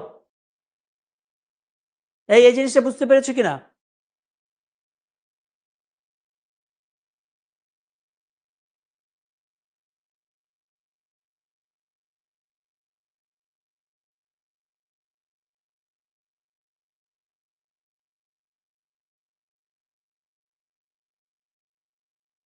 ভেরি গুড, এটা সহজ। আচ্ছা, তাহলে যদি পরাগরেণু একই উদ্ভিদের গর্ভমুণ্ডে পতিত হয় তখন তাকে বলা হয় স্বপরাগায়ন। আর যদি একটা উদ্ভিদের পরাগরেণু আর একটা উদ্ভিদের গর্ভমুণ্ডে পতিত হয় তখন তাকে বলা হয় পরপরাগায়ন। ঠিক আছে, বুঝতে পেরেছো? কুমড়া কেন উভলিঙ্গ নয়? পুংস্তবক স্ত্রীস্তবক তো আছে। কুমড়া ফুলের মধ্যে পুংস্তবক এবং স্ত্রীস্তবক একসাথে থাকে না। পুরুষ কুমড়া ফুলের মধ্যে পুরুষ পুরুষ স্তবক থাকে বা পুংস্তবক থাকে, আর স্ত্রী যে কুমড়া ফুল থাকে সেখানে স্ত্রী স্তবক থাকে, আলাদা আলাদা, মানে পুরুষ গাছ আর স্ত্রী গাছ আলাদা আলাদা। ঠিক আছে, ওকে। এখন আসো, এই যে পরাগায়নের কথা বলছি, এই পরাগায়নের সুবিধা অসুবিধাগুলো কি? স্বপরাগায়নের কিছু উপকারিতা রয়েছে এবং কিছু অপকারিতা রয়েছে। পরপরাগায়নের কিছু উপকারিতা রয়েছে এবং কিছু অপকারিতা রয়েছে। এগুলো তোমরা একটু জাস্ট রিডিং পড়ে নিয়ে একটু মনে রেখো। ঠিক আছে? ওকে, এগুলোতে আমরা ডিটেলসে আর যাব না। ওকে? আচ্ছা। এখন আসো পরাগায়নের মাধ্যম। কি, কি মাধ্যমে এক উদ্ভিদের, এক ফুলের পরাগরেণু আরেক ফুলে পতিত হয় কি, কি মাধ্যমে? সেটা বাতাসের মাধ্যমে হতে পারে, পানির মাধ্যমে হতে পারে, কীটপতঙ্গের মাধ্যমে হতে পারে, পাখির মাধ্যমে হতে পারে, শামুক, মানুষ বিভিন্ন মাধ্যমে হতে পারে। হুম? আচ্ছা। এখন আসো পতঙ্গ পরাগী ফুল। পতঙ্গ পরাগী ফুলের কি, কি বৈশিষ্ট্য থাকা উচিত? দেখো, চিন্তা করো পতঙ্গ পরাগী মানে কি? পতঙ্গকে আকর্ষণ করতে হবে, আকৃষ্ট করতে হবে। তাহলে পতঙ্গকে আকৃষ্ট করার জন্য যা, যা করা দরকার ফুলের মধ্যে সেই বৈশিষ্ট্যগুলোই থাকবে। যেমন ফুল বড় হবে, ফুল বড় হলে পতঙ্গ দেখতে পারবে, পতঙ্গ আসবে। ফুল কালারফুল হবে, রঙিন হলে পতঙ্গ দেখবে, ফুলের কাছে আসবে। মধু গ্রন্থিযুক্ত, ফুলের মধ্যে যদি মধু থাকে পতঙ্গ মধু খাওয়ার জন্য আসবে। বুঝতে পেরেছ? সুগন্ধযুক্ত হবে, সুগন্ধ হলে ওই সুগন্ধের জন্য পতঙ্গগুলো আসবে। তাহলে পতঙ্গকে আকৃষ্ট করার জন্য যা, যা লাগে সবকিছুই দরকার। ওই ফুলের মধ্যে থাকবে। উদাহরণ কি? জবা, কুমড়া, সরিষা এগুলো হলো পতঙ্গ পরাগী ফুলের উদাহরণ। হুম? ঠিক আছে? ওকে। তাহলে দেখো পতঙ্গ পরাগী ফুল, ফুলের বৈশিষ্ট্য এবং উদাহরণ একসাথে দেয়া আছে। বায়ু পরাগী ফুল, বায়ু পরাগী মানে কি? বাতাসের মাধ্যমে যাবে। বাতাসের মাধ্যমে যাবে। এখন বাতাসের মাধ্যমে যদি ফুল পরাগরেণুগুলো বাহিত হতে হয়, তাহলে সেই ফুলগুলো হালকা হওয়া উচিত কিনা? তাহলে দেখো ফুলগুলো হালকা। বাতাসের তো আর পতঙ্গের মতো কোনো জীবন নাই। তাহলে এইজন্য ওই ফুলগুলোর মধ্যে মধু না থাকলেও চলবে। ঠিক আছে? সুগন্ধ না থাকলেও চলবে। বাতাসে যেন সহজে ভেসে বেড়াতে পারে সেই বৈশিষ্ট্য থাকতে হবে। উদাহরণ কি? উদাহরণ হলো ধান। হুম? আচ্ছা। পানি পরাগী ফুল, তাহলে পানির মাধ্যমে যদি পরাগরেণুগুলো এক ফুল থেকে আরেক ফুলে যায়, তাহলে দেখো আকারে ক্ষুদ্র হতে হবে। না হলে এই ফুলগুলো কি হবে? ফুলগুলো যদি আকারে ক্ষুদ্র না হয় তাহলে যেতে পারবে না। পানিতে ভাসতে পারে এরকম বৈশিষ্ট্য থাকতে হবে। ফুলে সুগন্ধ না থাকলেও চলবে। কারণ পানির তো দরকার নেই সুগন্ধ আছে কিনা সেগুলো বোঝার জন্য। ঠিক আছে? আরেকটা হলো প্রাণী পরাগী ফুল। তাহলে মনে রাখবে পতঙ্গ পরাগী ফুল আর প্রাণী পরাগী ফুলের বৈশিষ্ট্যগুলো প্রায় একই রকমের। ঠিক আছে? ওকে। তাহলে দেখো পরাগণের মাধ্যমে বায়ু পরাগী ফুল, পানি পরাগী ফুল যে কথাগুলো আমরা বললাম সেগুলো এখানে একসাথে করে তোমার আলাদা, আলাদা করে আমরা বলেছি। পতঙ্গ মানে কি? বিভিন্ন কীট পতঙ্গ, পোকামাকড়। হুম? ওকে। সো স্বপরাগায়ন কাকে বলে? এই প্রশ্নগুলোর উত্তর আমরা দিতে পারবো কিনা দেখো তো এখন? বলো। দেখে বলো।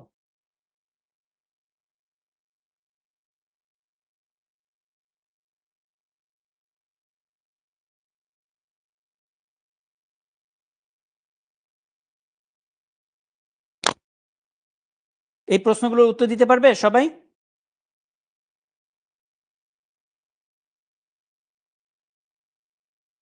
দেখো, পারা যাবে আশা করি। ওকে। এই ৪ নাম্বারটা এটা পরে বলবো আমরা পরে, একটু পরে আসবে। ওকে। তাহলে দেখো তো এই উত্তরটা আমরা পারি কিনা? নিচের কোন ফুলটির গর্ভমুণ্ড আঠালো এবং শাখান্বিত? কি হবে উত্তর দেখো, বলো?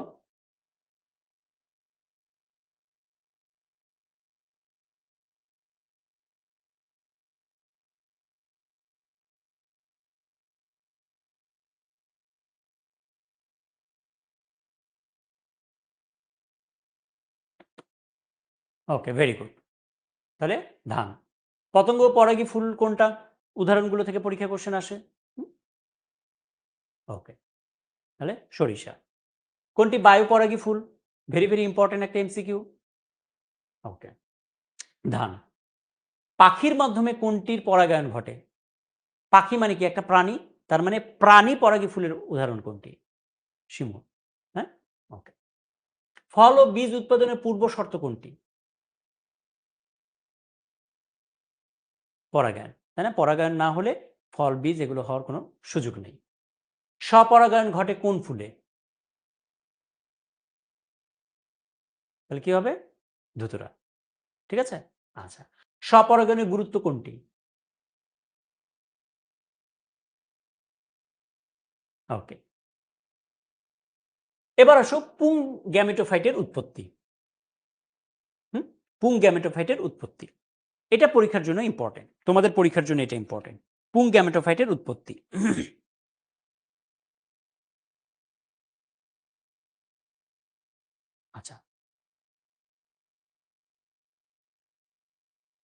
আচ্ছা, এই জিনিসটা আমি তোমাকে একটু ভালো করে ব্যাখ্যা করি, হ্যাঁ, তোমরা যেন জিনিসটা খুব ভালো করে বুঝতে পারো। আমি এখানে একটা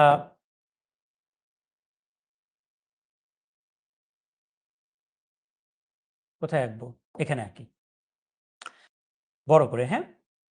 এই যে এটা কি জানো, এটা হলো সেই পরাগধানী, আর এটা হলো সহজে বোঝার জন্য পুংদণ্ড। এটা হলো পুংদণ্ড, ঠিক আছে, এটা পুংদণ্ড, আর এটা হলো পরাগধানী। পরাগধানী, ওকে।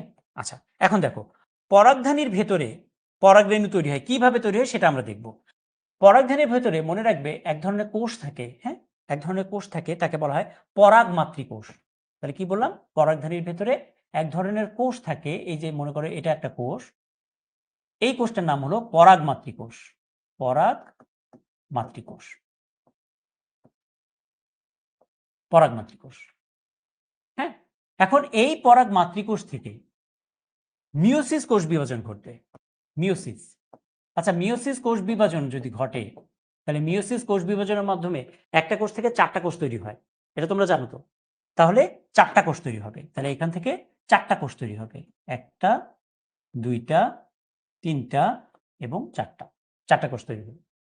তাহলে এই যে যে চারটা কোষ তৈরি হলো, এই চারটা কোষকে আমরা বলি অপত্য পরাগ কোষ।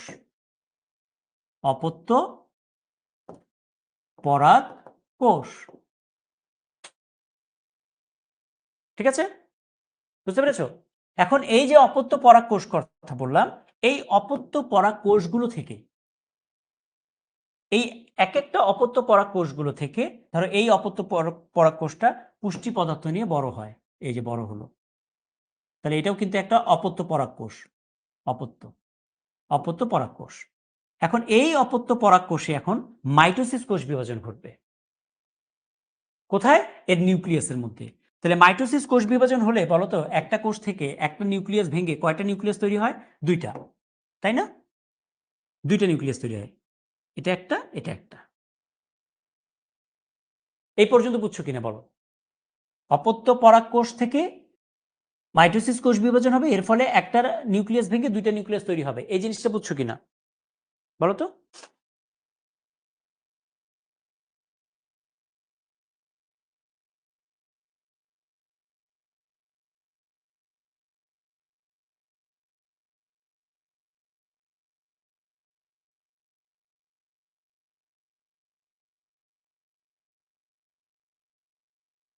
সবাই বুঝছো?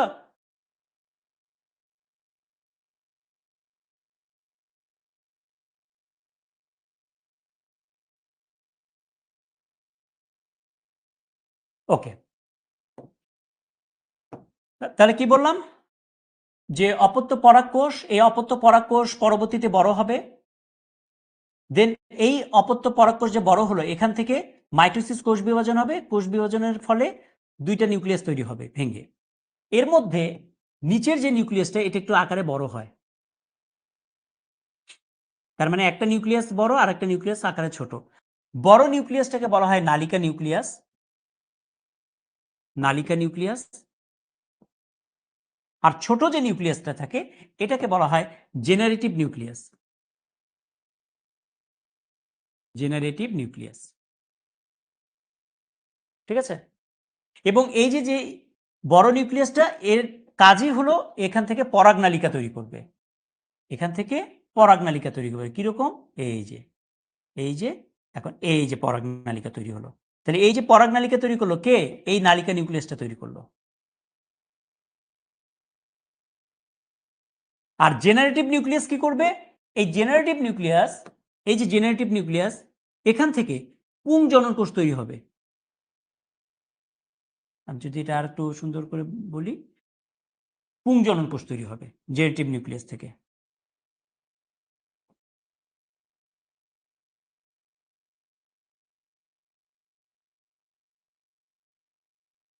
তাহলে এই যে এটা হলো নালিকা নিউক্লিয়াস, আর জেনারেটিভ নিউক্লিয়াস থেকে পুংজনন কোষ তৈরি হবে, এই যে দুইটা, বুঝছো? তাহলে এই যে জেনারেটিভ নিউক্লিয়াস, এখান থেকে কিন্তু এই যে পুংজনন কোষ দুইটা তৈরি হলো। আর নালিকা নিউক্লিয়াস কোথায়? এই যে নালিকা নিউক্লিয়াস। এই নালিকা নিউক্লিয়াসটা কি তৈরি করলো? এই যে এই জিনিসটা, এটার নামই হলো পরাগ নালিকা। পরাগ নালিকা। আর এই যে অপত্য পরাগকোষ থেকে এই যে কোষটা তৈরি হলো না, এই কোষটার নামই কিন্তু হলো পরাগরেণু। এই জিনিসটাই হলো কিন্তু পরাগরেণু। ওকে, এটাই হলো সেই পরাগরেণু। পরাগরেণু। এই পরাগরেণুর বাইরের ত্বককে বলা হয় এক্সাইন বা বহিত্বক, আর এই পরাগরেণুর ভেতরের ত্বককে বলা হয় অন্তত্বক। আমি যদি পরাগরেণুটাকে বড় করে দেখাই, তাহলে এই যে পরাগরেণু, এর বাইরের একটা ত্বক থাকে, এটাকে বলা হয় বহিত্বক, আর ভেতরে ত্বক থাকে একটা, এটাকে বলা হয় অন্তত্বক। মনে করো এই যে ভেতরে, এটাকে বলছি আমরা অন্তত্বক, ভেতরের অন্তত্বক।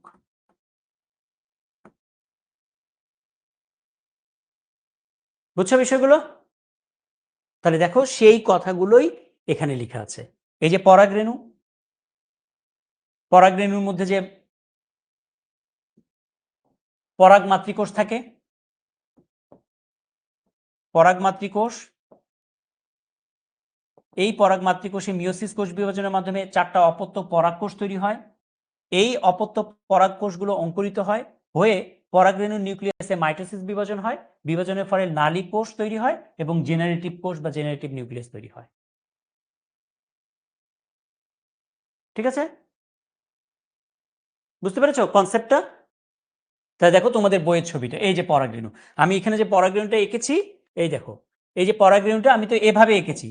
এটা তো ডায়াগ্রামেটিক ফিগার, এগুলো তোমার পরীক্ষায় এগুলো আঁকানো যাবে না, এটা তোমাকে বোঝানোর জন্য আমি এভাবে এঁকেছি পরাগরেণু। তাহলে পরাগরেণু তোমাদের বইয়ে এই যে এরকম এরকম করে দেওয়া আছে। তাহলে এই জিনিসটা একই জিনিস কিন্তু।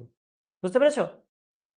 ওকে, আচ্ছা। তাহলে দেখো এই হলো সেই পরাগরেণু। পরাগরেণুর মধ্যে 2 ধরনের নিউক্লিয়াস, এই যে দেখো নালিকা নিউক্লিয়াস, আর এটা হলো জনন নিউক্লিয়াস। এই নালিকা নিউক্লিয়াসটা দেখো পরাগ নালিকা তৈরি করেছে, আর এই যে জনন নিউক্লিয়াসটা বা জেনারেটিভ নিউক্লিয়াস, এটা কি করেছে? 2টা পুংক গ্যামেট তৈরি করেছে, আর এটা হলো সেই নালিকা নিউক্লিয়াস। বুঝছো বিষয়গুলো? বুঝে গেল? ওকে, এরপর আসলো স্ত্রী গ্যামেটোফাইটের উৎপত্তি। এই জিনিসটা বুঝছো কিনা বলো? এই ছবিটা, এটা কিন্তু তোমাকে বোঝানোর জন্য এই ছবিটা আঁকানো, বইয়ে তো এরকম ছবি নাই, বোঝানোর জন্য। বলো বুঝতে পেরেছো কিনা?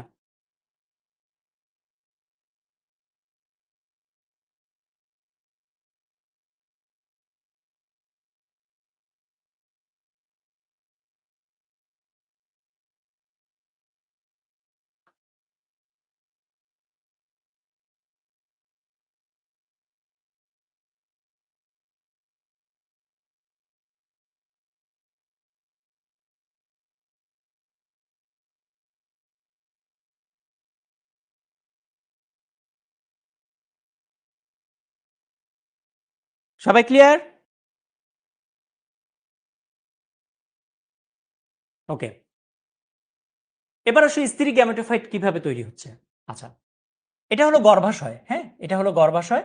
গর্ভাশয়ের ভেতরে তোমার এক ধরনের কোষ থেকে, এটাকে বলা হয় স্ত্রী রেণু মাতৃকোষ। এই কোষটার নাম হলো স্ত্রী রেণু মাতৃকোষ। এই কোষটার নাম হলো স্ত্রী রেণু মাতৃকোষ। ঠিক আছে?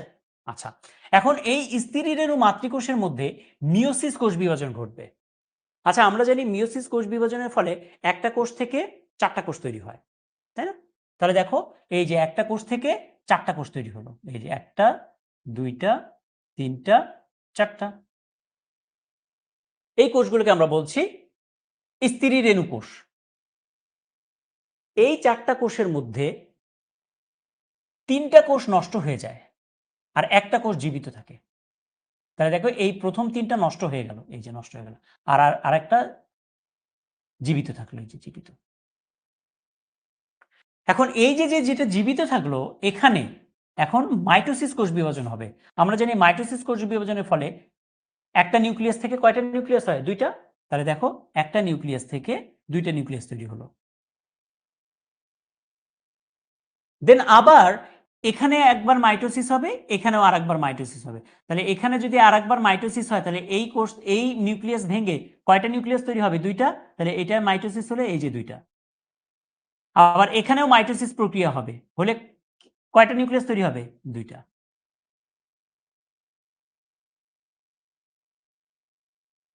এখন এই যে নিউক্লিয়াসটা পেলাম, এখানে আরেক দফা মাইটোসিস হবে।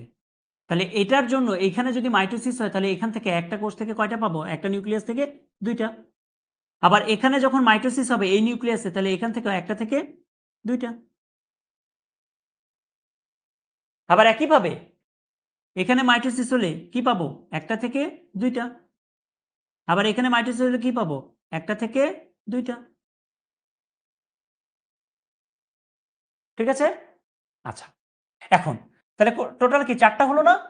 এই 4টা থেকে দুই পাশে দুই মেরুতে চলে যাবে। এই মেরুতে 4টা, এই মেরুতে 4টা। এগুলো থেকে একটা একটা করে নিউক্লিয়াস মাঝখানে আসবে। তাহলে দেখো 4টা থেকে একটা একটা করে নিউক্লিয়াস মাঝখানে চলে আসলো। আর বাকি থাকলো কি? এদিকেও 3টা, এদিকেও 3টা। তাহলে এই যে মাঝখানে যে নিউক্লিয়াসটা চলে আসলো, এই দুইটা নিউক্লিয়াসকে একসাথে বলা হয় গৌণ কেন্দ্রিকা। ওকে? দেন নিচের দিকে যেটা থাকবে, এখানে যে নিউক্লিয়াসগুলো থাকবে এর মধ্যে মাঝখানে একটা নিউক্লিয়াস বড় থাকে, কোষ বড় থাকে, এটাকে বলা হয় ডিম্বাণু। এই ডিম্বাণুর পাশে বডিগার্ড হিসেবে 2টা কোষ থাকে, এগুলোকে বলা হয় সহকারী কোষ। আর তার উল্টা দিকে অপোজিট সাইডে যে 3টা কোষ থাকে, এই 3টা কোষকে বলা হয় প্রতিপাদক কোষ। এই 3টা কোষকে বলা হয় প্রতিপাদক কোষ। তাহলে এই যে গঠনটা আমরা দেখতে পাচ্ছি, এই যে এই জিনিসটা দেখতে পাচ্ছি, এটাকে বলা হয় ভ্রূণথলি। এই জিনিসটার নামই হলো ভ্রূণথলি। ঠিক আছে? ক্লিয়ার? এ পর্যন্ত ক্লিয়ার? তাহলে দেখো ওই কথাগুলি লিখে আছে। মেগাস্পোর, ওখানে তোমার স্ত্রী জনন মাতৃকোষ থেকে মিওসিস কোষ বিভাজনের ফলে 4টি হ্যাপ্লয়েড কোষ সৃষ্টি হয়। হ্যাপ্লয়েড কেন? কারণ আমরা জানি মিওসিস কোষ বিভাজনের ফলে ক্রোমোজোম সংখ্যা অর্ধেক হয়ে যায়। 2n এর অর্ধেক কি? n। এই যে n। তার মানে এগুলো সব কিন্তু n। এখানে আমরা যা পাবো এগুলো সবকিছুই n। এই যে এটাও n, এটাও n, এটাও n, এটাও n, এটাও n, এটাও n, সব n। এগুলো সব n। ঠিক আছে? সব n। এই যে, বুঝতে পেরেছ? ওকে। তা দেখো নিউক্লিয়াস 2টি ভ্রূণথলির 2 মেরুতে অবস্থান করে, যে কথাগুলো বললাম সেগুলো এখানে ফ্লো চার্ট আকারে দেওয়া আছে। ফ্লো চার্ট আকারে। হুম? ওকে। আচ্ছা।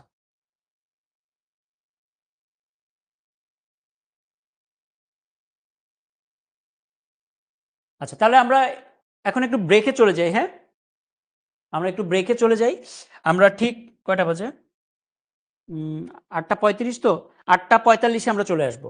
8টা 45।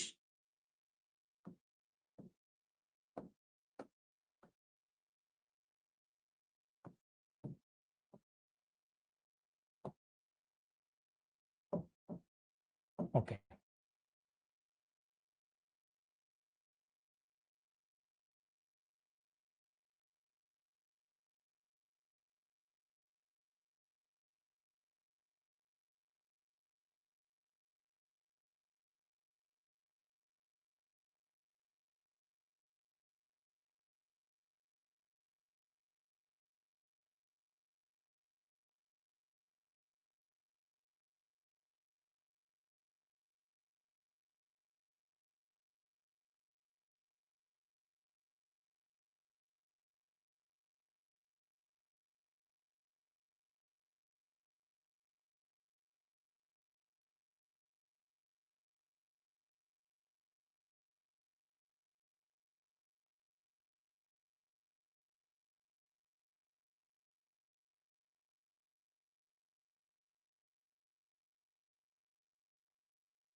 দিল।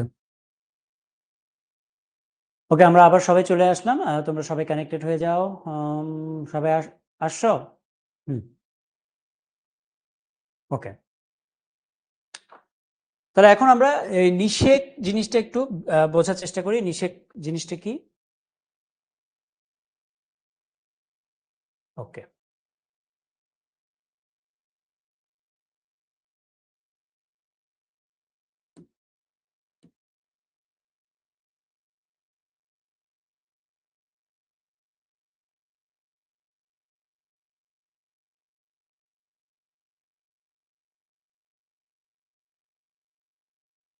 সবাই আসছো কি?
ওকে, দেখো একটু মনোযোগ দিয়ে দেখো, হ্যাঁ, তাহলে বুঝতে পারবে।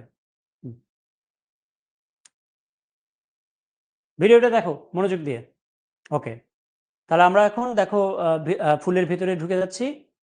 ফুলের ভিতরে, আচ্ছা, এটা হলো পুংকেশর, তাই না? আর এটা হলো স্ত্রীস্তবক, রাইট? তাহলে পুংকেশরের কি কি অংশ থাকে? এই যে পুংদণ্ড আর পরাগধানী, রাইট? ওকে, আর এটা হলো স্ত্রীস্তবকের কোন অংশ? এটা এটা হলো গর্ভাশয়, হ্যাঁ? ওকে, গর্ভাশয়ের মধ্যে দেখো কি কি, এই যে দেখো, একটা থেকে দুইটা। এখন প্রত্যেকটা থেকে আবার কি হবে? নিউক্লিয়াস হবে। দেখো এই যে, দেখো মাইটোসিস পদ্ধতিতে। ওকে, তাহলে প্রথমবার মাইটোসিস হলো, এখন আবার দ্বিতীয়বার মাইটোসিস হবে। এর মধ্যে তিনটা নষ্ট হয়ে গেল, হ্যাঁ? আচ্ছা, তাহলে নষ্ট হয়ে যাওয়ার পর তিনটা নষ্ট হলো, একটা বেঁচে থাকলো। একটা বেঁচে থাকলে দেন এর মধ্যে কি হবে? ডাবল মাইটোসিস হবে। এই যে একটা থেকে দুইটা। ওকে, আচ্ছা, দেন আবার মাইটোসিস হবে। দেখো নিউক্লিয়াসগুলোর মধ্যে দুইটা থেকে চারটা, আবার মাইটোসিস হবে আরেক দফা। দেখো এই যে হলো, তাহলে টোটাল 8টা হলো। এই 8টার মধ্যে চারটা চারটা করে দেখো দুই মেরুর দিকে চলে গেল, আর একটা করে মাঝখানে চলে আসলো। এটাকে বলা হয় গৌণকেন্দ্রিকা, ঠিক আছে? তাহলে দুই কোণায় চলে গেল। এই যে দুই কোণায়, এই পাশে গেল আর এই পাশে। এই কোষগুলোকে বলছি আমরা প্রতিপাদ কোষ। হুম, আর এই যে এখানে দেখো কোষ, এই যে এটা এটা কোষ, এটা একটা কোষ। এই দুইটা কোষ হলো সহকারী কোষ। আর মাঝখানে যে লাল অংশটা দেখতে পাচ্ছ, এটা হলো ডিম্বাণু, ঠিক আছে? আর এটা হলো ডিম্বক রন্ধ্র, ঠিক আছে? তাহলে এটা হলো ভ্রূণথলি। এই পুরো জিনিসটাকে আমরা বলছি ভ্রূণথলি। ওকে, বুঝতে পেরেছো বিষয়টা? মানে এই যে এই জিনিসটা তো আমরা পড়লাম, তাহলে এটা হলো গর্ভাশয়ের মধ্যে এই ঘটনা ঘটলো। আমরা এতক্ষণ গর্ভাশয়ের ভেতরে ঘটনাটা দেখলাম, স্ত্রী গ্যামেটোফাইট তৈরি কিভাবে হয় সেটা দেখলাম। এখন আমরা পরাগরেণু জিনিসটা দেখবো। তাহলে আমরা এখন ঢুকে যাচ্ছি পরাগধানীর ভেতরে। এই যে পরাগধানীর ভেতরে ঢুকে গেলাম, এগুলো হলো পরাগরেণু। হুম, তাহলে এটা হলো পরাগরেণু। দেখো পরাগরেণুর মধ্যে দুই ধরনের কোষ, এটা হলো নালিকা নিউক্লিয়াস, এটা হলো জেনারেটিভ কোষ। ওকে, আচ্ছা, এখন দেখো পরাগরেণু পরাগায়নের মাধ্যমে বাতাসের মাধ্যমে বাহিত হয়ে গর্ভমুণ্ডে পতিত হবে। এই যে গর্ভমুণ্ডে পতিত হবে, দেখো এই যে গর্ভমুণ্ডে পতিত হলো। দেন পরাগরেণু থেকে দেখো নালিকা নিউক্লিয়াস পরাগ নালিকা তৈরি করলো। এই যে তৈরি করলো, এই যে নালিকা তৈরি হলো, পরাগ নালিকা, যেটা পরাগ গর্ভদণ্ডের ভেতর দিয়ে বাহিত হচ্ছে, গর্ভদণ্ডের ভেতর দিয়ে বাহিত হচ্ছে। এবং দেখো জেনারেটিভ নিউক্লিয়াস ভাগ হয়ে দুইটা পুংগ্যামেট তৈরি করবে। তুমি ভালো করে লক্ষ্য করো, এই দেখো দুইটা পুংগ্যামেট তৈরি করলো, ভাগ হয়ে দেখো দুইটা পুংগ্যামেট তৈরি করলো জেনারেটিভ নিউক্লিয়াসটা। ওকে, দেন দেখো এই যে একটা পুংগ্যামেট ডিম্বাণুর সাথে মিলিত হবে, এই যে মিলিত হলো। ওকে, আর একটা পুংগ্যামেট এই যে এর সাথে মিলিত হবে, দেখো এই দেখো আর একটা পুংগ্যামেট এই যে গৌণ কেন্দ্রিকার সাথে মিলিত হলো। তাহলে এটা এটা হলো ট্রিপ্লয়েড অবস্থা। আর এই যে নিষেক দুইবার হলো, এই ধরনের নিষেককে বলা হয় দ্বিনিষেক। বুঝতে পেরেছো? তাহলে একটা পুংগ্যামেট ডিম্বাণুকে নিষিক্ত করে, আর একটা পুংগ্যামেট গৌণ কেন্দ্রিকাকে নিষিক্ত করে, এই ধরনের নিষেককে বলা হয় দ্বিনিষেক। দেন পরবর্তীতে এই যে গর্ভাশয় এটা ফলে পরিণত হবে, ডিম্বাণু বীজে পরিণত হবে। ঠিক আছে, এই ডিম্বক বীজ, বুঝতে পারছো? ডিম্বক বীজে পরিণত হবে, গর্ভাশয় ফলে পরিণত হবে। হুম, এই পরবর্তীতে। তাহলে এই কনসেপ্টটা বুঝছো কিনা জাস্ট বলো, এই ভিডিওর কনসেপ্টটা বুঝতে পেরেছো কিনা? বুঝতে পেরেছো ভিডিওর কনসেপ্টটা? বলো, বুঝো নাই?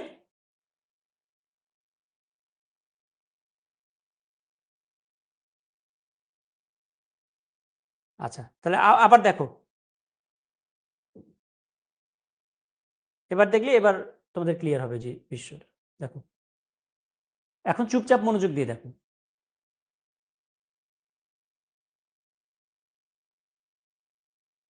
তাহলে দেখো গর্ভাশয়, এই যে আমরা এখন গর্ভাশয়ের ভেতরে ঢুকবো। গর্ভাশয়ের ভেতরে তারপর কি জনন মাতৃকোষ থাকে, সেখান থেকে মিওসিস কোষ বিভাজনের মাধ্যমে 4টা কোষ তৈরি হয়, তাই না? 4টা কোষের মধ্যে 3টা নষ্ট হয়ে যায়, তাই তো? তাহলে দেখো 4টা কোষ তৈরি হচ্ছে। 4টা কোষের মধ্যে 3টা নষ্ট হয়ে যাবে, একটা বেঁচে থাকবে। দেখো 3টা ভ্যানিশ হয়ে যাবে এখনই। ঠিক আছে, ওকে, চলে গেল, একটা বেঁচে থাকলো। এখন এই যে একটা নিউক্লিয়াস, এই নিউক্লিয়াসের মধ্যে এখন 2 দফায় মাইটোসিস কোষ বিভাজন হবে। তাহলে দেখো প্রথম দফায় মাইটোসিস হলো, তাহলে একটা থেকে 2টা নিউক্লিয়াস হলো। আবার মাইটোসিস হবে, একটা থেকে 2টা, এভাবে হলো, টোটাল 4টা হলো। আর এক দফা মাইটোসিস হবে এখন, দেখো প্রত্যেকটা থেকে 2টা করে হলো, তাহলে টোটাল 8টা হলো। এখন 4টা 4টা করে 2 কোণায় চলে যাবে, 2 মেরুতে চলে যাবে, আর একটা একটা নিউক্লিয়াস মাঝখানে চলে আসবে। এটাকে বলে গৌণকেন্দ্রিকা, প্রতিপাদক কোষ। তাহলে 3টা প্রতিপাদক কোষ, আর এটা কিন্তু ডিম্বক রন্ধ্র। তাহলে প্রতিপাদক কোষগুলো ডিম্বক রন্ধ্রের উল্টা দিকে অবস্থান করে। আর এগুলো হলো সহকারী কোষ। কাকে প্রোটেকশন দিবে? ডিম্বাণুকে প্রোটেকশন দিবে। ঠিক আছে, তাহলে এটা হলো ভ্রূণথলির গঠন, আর এটা হলো ডিম্বক রন্ধ্র। তাহলে পরাগনালিকার যে কথাটা বলছি, সে পরাগনালিকা ডিম্বক রন্ধ্রের ভেতর দিয়ে প্রবেশ করে। ঠিক আছে, ওকে, এখন আমরা পরাগধানীর ভেতরে চলে যাব। তাহলে দেখো পরাগধানীর ভেতরে আমি যদি যাই, তাহলে পরাগধানীর ভেতরে কি পাবো? পরাগ রেণু পাবো। এই যে এগুলো হলো পরাগ রেণু, এটা হলো পরাগ রেণু। তাহলে পরাগ রেণুর ভেতরে 2 ধরনের নিউক্লিয়াস থাকবে, জেনারেটিভ নিউক্লিয়াস, আর একটা হলো নারিকা নিউক্লিয়াস। যে বড়টা নারিকা নিউক্লিয়াস, লালটা হলো জেনারেটিভ নিউক্লিয়াস বা জনন নিউক্লিয়াস। এখন পরাগ রেণু কি হবে? বাতাসের মাধ্যমে বাহিত হয়ে, বা পরাগায়ন হবে, এই দেখো বাতাসের মাধ্যমে বাহিত হয়ে সেটা উড়ে উড়ে কোথায় যাবে? ফুলের গর্ভমুণ্ডে পতিত হবে। স্ত্রী স্তবকে এই যে গর্ভমুণ্ডে পতিত হলো। দেন কি হবে? এই যে পরাগ নালিকা, নালিকা নিউক্লিয়াস পরাগ নালিকা তৈরি করবে, এবং এই পরাগ নালিকার ভেতর দিয়ে জনন নিউক্লিয়াসটাও যাবে বা জেনারেটিভ নিউক্লিয়াসটাও যাবে। তাহলে দেখো পরাগ নালিকা কোন পর্যন্ত আসবে? দেখো এই যে ডিম্বক রন্ধ্রের দিকে আসলো, দেখেছো? ডিম্বক রন্ধ্র বরাবর আসলো, এবং এই পরাগ নালিকার এই যে যে গর্ভদণ্ড, গর্ভদণ্ডের ভেতরে 2টা পুংগ্যামেট তৈরি হবে। এর মধ্যে একটা পুংগ্যামেট ডিম্বাণুকে নিষিক্ত করবে, এই যে করলো। আর একটা পুংগ্যামেট গৌণ কেন্দ্রিকার সাথে মিলিত হবে। তাহলে দেখো গৌণ কেন্দ্রিকার সাথে মিলিত হলো। ঠিক আছে, ক্লিয়ার?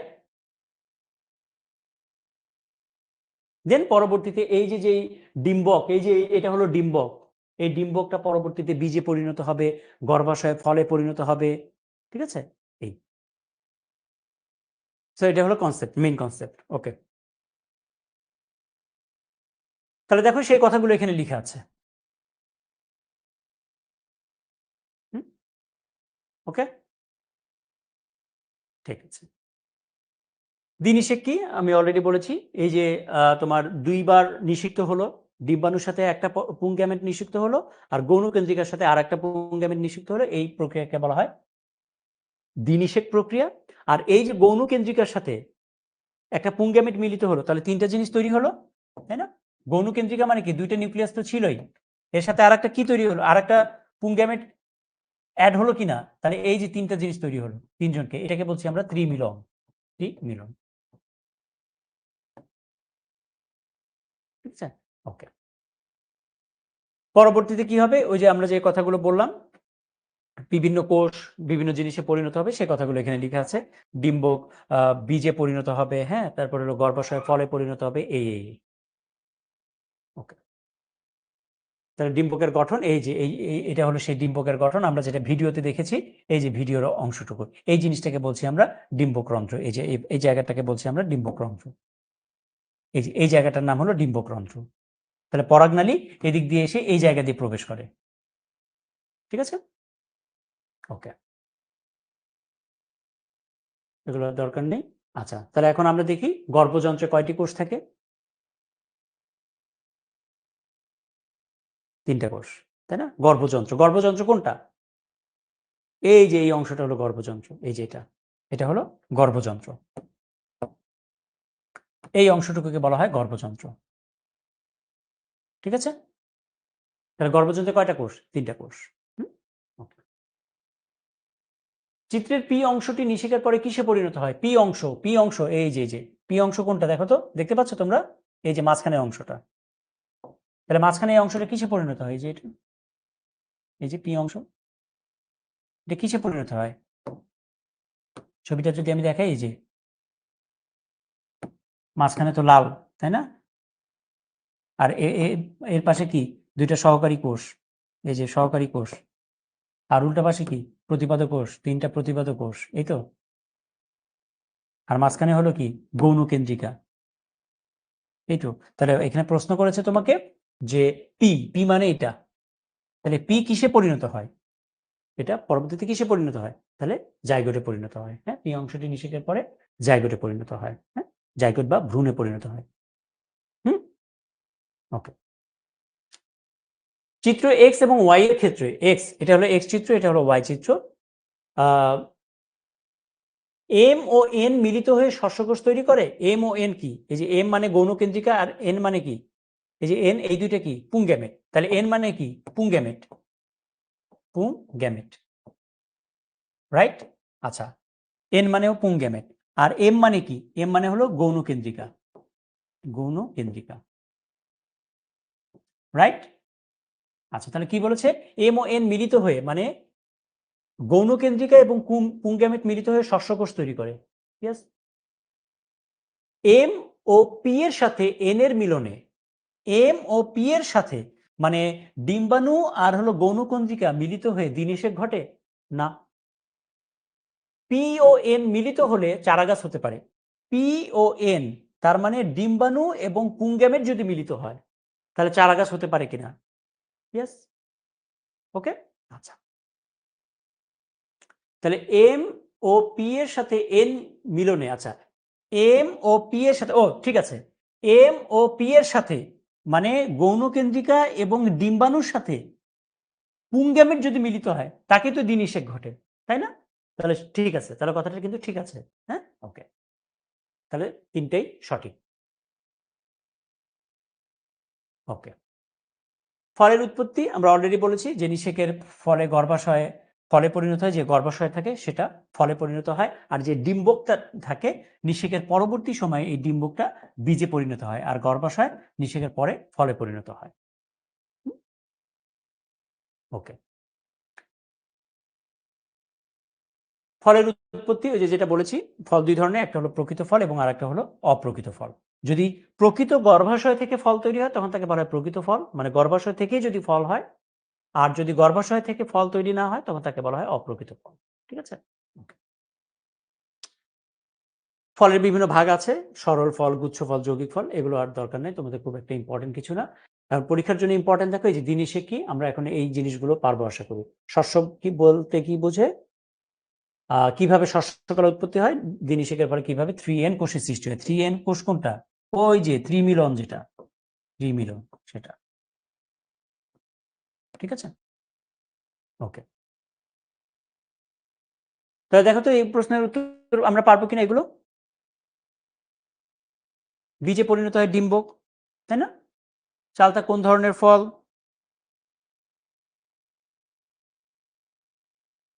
ওকে, আচ্ছা। সিকিউ দেখো, এই যে আমরা এই সিকিউ গুলো পারবো কিনা। এই যে চিত্র এ, এটা চিত্র এ, এটা চিত্র বি। পি এর উৎপত্তি ব্যাখ্যা করো। পি মানে কি? এই যে এটা। তাহলে পি বলতে এখানে কি বোঝাচ্ছে বলো তো? পি বলতে এখানে কি বোঝাচ্ছে? পি বলতে বোঝাচ্ছে পুংগ্যামেট। তাহলে পুংগ্যামেট উৎপত্তি, তাহলে পুং গ্যামেটোফাইটের উৎপত্তি ব্যাখ্যা করো। আমরা পড়েছি অলরেডি। আচ্ছা, চিত্র বি নতুন স্পোরোফাইট গঠনের ভূমিকা রাখে। চিত্র বি তার মানে এই যে আমরা যে ভিডিওটা দেখেছি, ওই ভিডিওর কথাগুলোই তোমাকে লিখতে হবে। ওকে, তাহলে এখানে লেখা আছে, এগুলো আমরা ডিটেলসে এখন যাব না। ওকে, এই যে স্পোরোফাইট গঠনে ভিডিওতে যা দেখেছি সেই জিনিসগুলো। আচ্ছা, তারপর দেখো চিত্র এক্স কিভাবে গঠিত হয়। এই যে চিত্র এক্স, তার মানে এটা কিসের ছবি? এই চিত্র এক্স মানে কি, কিসের ছবি এটা? ভ্রূণথলি নাকি? তাহলে ভ্রূণথলি কিভাবে তৈরি হয়, বা এটাকে আমরা বলতে পারি স্ত্রী গ্যামিটোফাইট। স্ত্রী গ্যামিটোফাইট, গ্যামিটোফাইট। ঠিক আছে, তাহলে স্ত্রী গ্যামিটোফাইট কিভাবে তৈরি হয় আমরা একটু আগে পড়লাম। উদ্দীপকে উল্লেখিত এস ও টি উদ্ভিদের পরিস্ফুটনে এস ও টি কোনটা আমরা দেখি। এই যে এস, এখানে এস মানে কি বলতো? এস মানে হলো গৌণ কেন্দ্রিকা, গৌণ কেন্দ্রিকা, রাইট? তাই তো। আর টি মানে কি? এই যে টি, টি মানে হলো ডিম্বাণু।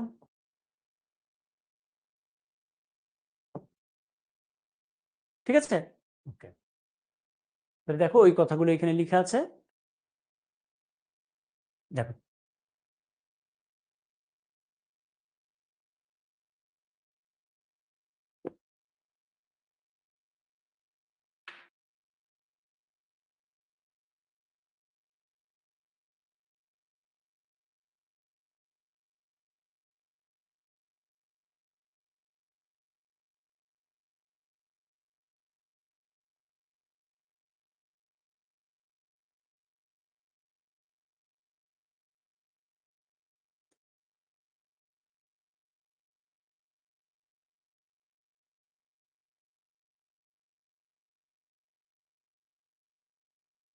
দেখো,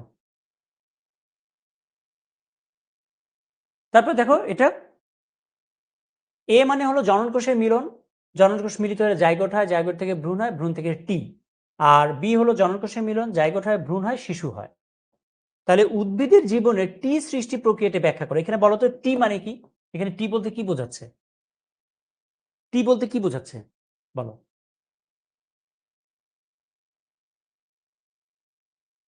টি বলতে কি বোঝাচ্ছে? হুম, ইয়েস।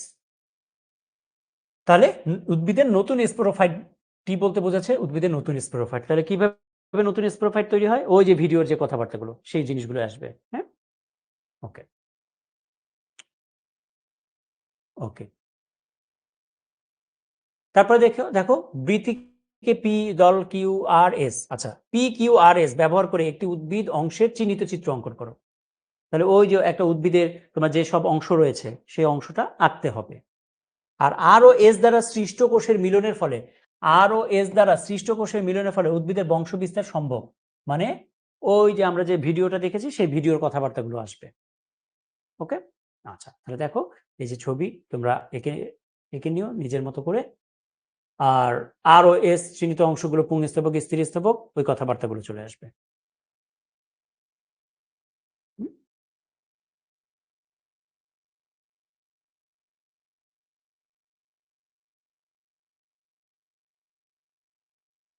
ঠিক আছে, ওকে। ক্লিয়ার? আচ্ছা, এরপর হলো নিষেক জিনিসটা কি? আচ্ছা, নিষেক মানে হলো আমরা যে বলেছিলাম যে পুংজনন কোষ, ধরো শুক্রাণু, মনে করো এটা হলো শুক্রাণু, হ্যাঁ? আর স্ত্রী জনন কোষ বা ডিম্বাণু, মনে করো এটা হলো ডিম্বাণু। ওকে, তাহলে এই যে শুক্রাণু এবং ডিম্বাণু একসাথে মিলিত হলো, দুইজন যে দুইজনের কাছাকাছি চলে আসলো, মিলিত হলো, এই মিলিত হওয়ার যে প্রক্রিয়া, এই প্রক্রিয়াকে বলা হয় নিষেক। তাহলে নিষেক কাকে বলে? পুংজনন কোষ এবং স্ত্রী জনন কোষ মিলিত হওয়ার প্রক্রিয়াকে বলা হয় নিষেক। ঠিক আছে? নিষেক দুই ধরনের, একটা হলো বহির্নিষেক এবং আরেকটা হলো অন্তর্নিষেক। বহির্নিষেক মানে হলো যদি পুংজনন কোষ এবং স্ত্রী জনন কোষ দেহের বাইরে মিলিত হয়, তখন তাকে বলা হয় বহির্জনন কোষ বা বহির্নিষেক। আর পুংজনন কোষ এবং স্ত্রী জনন কোষ এই দুইটা যদি শরীরের ভেতরে মিলিত হয়, তখন তাকে বলা হয় অন্তর্নিষেক। ঠিক আছে, তাহলে দেখো, নিষেক ক্রিয়া প্রাণীদের বাইরে ঘটলে তখন তাকে বলা হয় বহির্নিষেক। পানিতে যেসব প্রাণী বসবাস করে তাদের ক্ষেত্রে বহির্নিষেক হয়ে থাকে। বাট হাঙ্গরের ব্যতিক্রম, হাঙ্গরের হয়ে থাকে অন্তর্নিষেক। আর অন্তর্নিষেক কি? স্ত্রী দেহের জননাঙ্গে ঘটে থাকে অন্তর্নিষেক। স্ত্রী দেহের জননাঙ্গে ঘটে থাকে। ডাঙায় বসবাসকারী অধিকাংশ প্রাণীর এটা অনন্য বৈশিষ্ট্য। ঠিক আছে, মানুষের প্রজননের ধাপগুলো দেখো এখানে, এই যে পুংজনন মাতৃকোষ থাকে, এই পুংজনন মাতৃকোষে প্রথমে মিওসিস কোষ বিভাজন হয়। মিওসিসের ফলে আমরা জানি ক্রোমোজোম সংখ্যা অর্ধেক হয়ে যায়, এই যে অর্ধেক। ঠিক আছে, স্ত্রী জনন মাতৃকোষ থাকে, স্ত্রী জনন মাতৃকোষে মিওসিসের ফলে ক্রোমোজোম সংখ্যা অর্ধেক। তাহলে এই যে শুক্রাণু ডিম্বাণু মিলিত হওয়ার প্রক্রিয়াকে বলা হয় নিষেক। নিষেকের ফলে নতুন যে কোষ তৈরি হয় তাকে বলা হয় জাইগোট। এই জাইগোট থেকে পরবর্তীতে মানুষ তৈরি হয়। ওকে, তাহলে দেখো নিষেক কি জাইগোট কি এগুলো আমরা পারবো এখন আশা করি। তাহলে নিষেক কি? পুংজনন কোষ এবং স্ত্রী জনন কোষ মিলিত হওয়ার প্রক্রিয়ার নাম হলো নিষেক। নিষেকের ফলে নতুন যে কোষ তৈরি হয় এই কোষটাকে বলা হয় জাইগোট। ঠিক আছে, আচ্ছা, তাহলে আমি তোমাকে একটা ম্যাথের মতো একটা বিষয় বলি। শুক্রাণু, হ্যাঁ, শুক্রাণু হলো হ্যাপ্লয়েড। ডিম্বাণু, ডিম্বাণুও কিন্তু হ্যাপ্লয়েড। ডিম্বাণু হ্যাপ্লয়েড, এই যে এন। তাহলে বলো তো, শুক্রাণু এবং ডিম্বাণু মিলিত হওয়ার ফলে যে জাইগোটটা তৈরি হবে, এই জাইগোট হ্যাপ্লয়েড না ডিপ্লয়েড? সবাই আমাকে একটু কমেন্টে জানাও। জাইগোট হ্যাপ্লয়েড না ডিপ্লয়েড? Very good, diploid. ঠিক আছে, টুইন। ওকে, তা দেখো বহির্নিষেক অন্তর্নিষেক পৃথক কেন, নিষেক প্রক্রিয়া গুরুত্ব বিশ্লেষণ করো, এই কথাবার্তাগুলো আমরা এখন পারবো। তোমরা আমাদের স্লাইডগুলোতে আমরা যে প্রশ্নগুলো এখানে লিখে দিয়েছি এগুলো কিন্তু তোমাদের পরীক্ষার জন্য ভেরি ভেরি ইম্পর্টেন্ট। এই কোশ্চেনগুলো তুমি ভালো করে মুখস্থ করবে। ঠিক আছে, তাহলে দেখো কোন প্রাণীতে অন্তর্নিষেক ঘটে, আমরা পারবো, তাই না? যেমন হাঙ্গর। ঠিক আছে, ক্লিয়ার সবাই? ওকে, এরপর আসো হরমোন। আচ্ছা, মনে করো একটা গ্রন্থি আছে, এখন তোমরা জিজ্ঞেস করবে গ্রন্থি জিনিসটাকে। গ্রন্থি হলো একটা থলি টাইপের জিনিস, একটা ব্যাগ। মনে করো এটা একটা ব্যাগ, এটা একটা ব্যাগ। এই ব্যাগের সাথে কোনো নালী যুক্ত নাই। মনে করো এটা আর একটা ব্যাগ, একটা ব্যাগ, এই ব্যাগের সাথে নালী আছে, এই যে নালী। ঠিক আছে, তাহলে যেই ব্যাগের সাথে নালী যুক্ত থাকে না, ওকে, যেই ব্যাগের সাথে নালী যুক্ত থাকে না সেই ব্যাগকে বলা হয় নালীবিহীন গ্রন্থি। এই ব্যাগের নাম হলো নালীবিহীন গ্রন্থি বা নালীহীন গ্রন্থি। আর যে ব্যাগের সাথে নালী যুক্ত থাকে এটাকে বলা হয় নালীযুক্ত গ্রন্থি। নালীযুক্ত, নালীযুক্ত গ্রন্থি। ঠিক আছে, এখন এই যে নালীবিহীন গ্রন্থিতে যে রাসায়নিক পদার্থ উৎপন্ন হয়, নালীবিহীন গ্রন্থিতে যে রাসায়নিক পদার্থ উৎপন্ন হয়, এই রাসায়নিক পদার্থটার নামই হলো হরমোন। এবং যেহেতু এখানে কোনো নালী যুক্ত থাকে না, এই জন্য এই হরমোনগুলো রক্তের মাধ্যমে বাহিত হয়, রক্তের মাধ্যমে বাহিত হয়ে কোনো একটা জায়গায় যায়। ঠিক আছে, তাহলে হরমোন কাকে বলে পারা যাবে? ওকে, এখন মানুষের শরীরে যে গ্রন্থিগুলো, যে গ্রন্থিগুলো হরমোন তৈরি করে সেগুলোকে বলা হয় অন্তঃক্ষরা গ্রন্থি। তাহলে যেসব গ্রন্থি হরমোন তৈরি করে সেগুলোকে আমরা বলতে পারি অন্তঃক্ষরা গ্রন্থি। তাহলে নালীহীন গ্রন্থির আরেকটা নাম কি? অন্তঃক্ষরা গ্রন্থি। আর নালীযুক্ত গ্রন্থির আরেকটা নাম হলো বহিঃক্ষরা গ্রন্থি। বহিঃক্ষরা গ্রন্থি। ঠিক আছে? তাহলে আমাকে একটা প্রশ্নের উত্তর দাও তো, যে হরমোন কোন গ্রন্থিতে তৈরি হয়? দেখি কে পারবে। হরমোন কোন গ্রন্থিতে তৈরি হয়?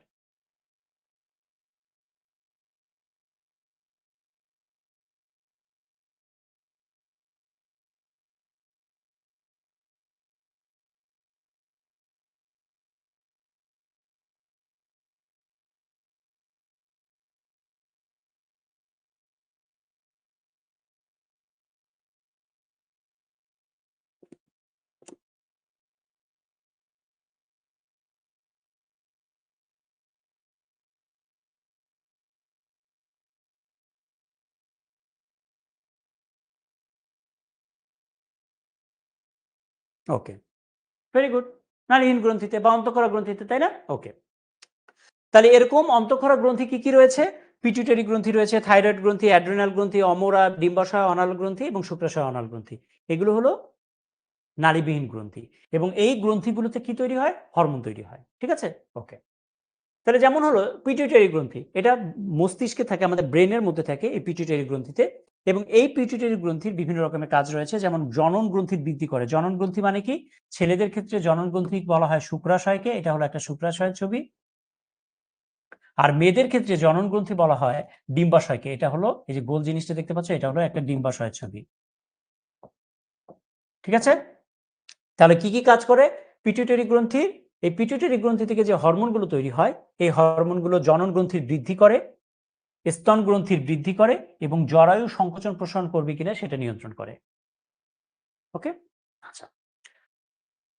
থাইরয়েড গ্রন্থি থেকে যে হরমোনটা নিঃসরণ হয় তাকে বলা হয় থাইরক্সিন।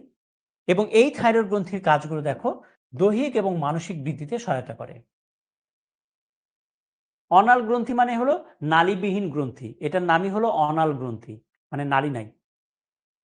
অ্যাড্রেনাল গ্রন্থি অ্যান্ড্রোজেন নামক হরমোন তৈরি করে এবং এই অ্যান্ড্রোজেন হরমোনের প্রভাবে যৌনাঙ্গ বৃদ্ধি হয় এবং যৌন লক্ষণ প্রকাশ পায়। যেমন দেখো, ছেলে এবং মেয়ে এদের দুইটা আলাদা বৈশিষ্ট্য আছে না? আমরা দেখে বুঝতে পারি কে ছেলে কে মেয়ে। কেন বুঝতে পারি? এগুলো হরমোনের কারণে। ছেলেদের দাড়ি হয়, মোচ হয়, তাই না? ছেলেদের হাইট বেশি থাকে, ছেলেদের হাড় শক্ত থাকে, মাংস শক্ত থাকে, তাই না? কেন? কারণ এই হরমোনগুলোর জন্য। ঠিক আছে? ওকে। শুক্রাশয় শুক্রাশয় ছেলেদের থাকে এবং এই শুক্রাশয়ে টেস্টোস্টেরন এবং অ্যান্ড্রোজেন নামক হরমোন নিঃসরণ হয়। এবং এই হরমোনগুলোর কাজ হলো ছেলেদের মধ্যে ছেলেসুলভ যে বৈশিষ্ট্যগুলো আছে সেই বৈশিষ্ট্যগুলো প্রকাশ করা। ঠিক আছে? আচ্ছা। ডিম্বাশয়, এটা মেয়েদের থাকে। এই ডিম্বাশয় থেকে ইস্ট্রোজেন এবং প্রজেস্টেরন তৈরি হয় এবং ইস্ট্রোজেন এবং প্রজেস্টেরনের কাজ হলো মেয়েদের মধ্যে মেষসুলভ যে বৈশিষ্ট্যগুলো থাকে সেই বৈশিষ্ট্যগুলো তুলে ধরা। ঠিক আছে? ওকে। অমরা, এটা হলো, গ্রামগঞ্জে এটাকে অনেকে ফুল বলে। ফুল, ইংলিশে বলা হয় প্লাসেন্টা।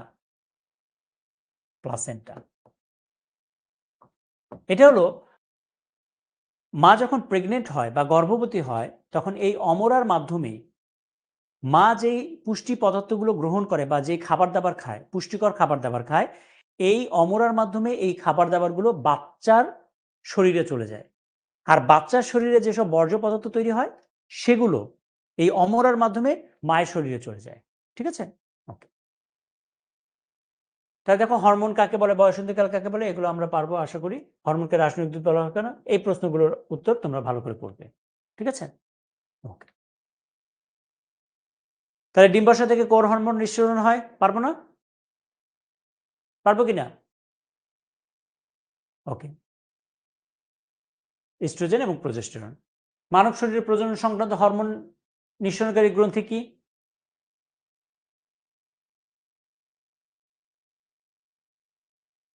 কোন কোন গ্রন্থি থেকে হরমোন নিঃসরণ হয় এগুলো?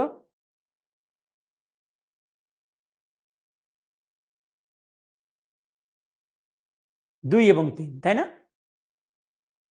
ওকে, এটা কিন্তু হিসেবে তোমার ঘও হয়, হ্যাঁ, হিসেবে ঘও হয়, কারণ আইলার্স অফ ল্যাঙ্গারহ্যান্স থেকে কিন্তু হরমোনও তৈরি হয়, কিন্তু তোমাদের বইয়ে যেহেতু আইলার্স অফ ল্যাঙ্গারহ্যান্স কথাটা নাই, তো এই জন্য আর কি উত্তরটা হলো খ।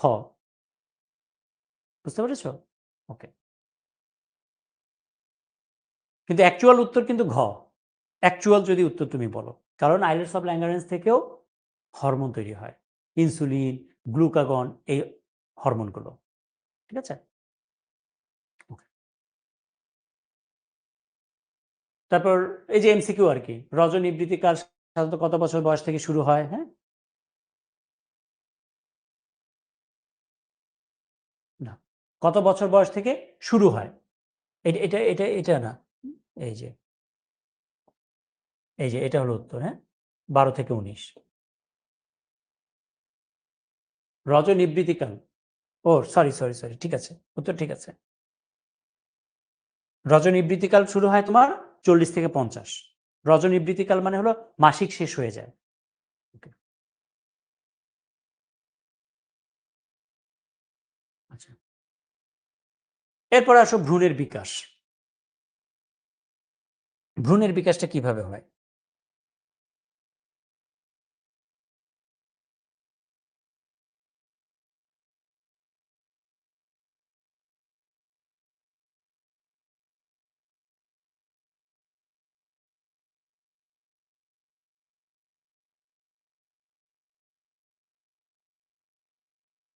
এই যে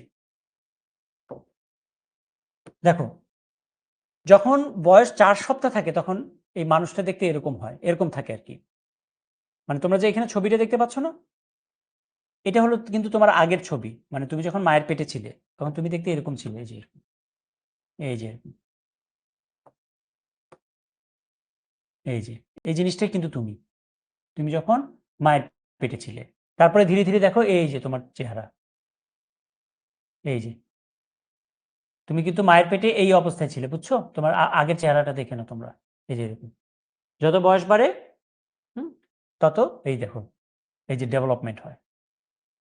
এবং 8 সপ্তাহ বয়সে তোমার যে ডেভেলপমেন্ট, তখন এই জিনিসটাকে বলা হয় ফিটাস। পরীক্ষার কোশ্চেন আসে ফিটাস কাকে বলে, তাহলে 8 সপ্তাহ বয়সের ভ্রূণকে বলা হয় ফিটাস।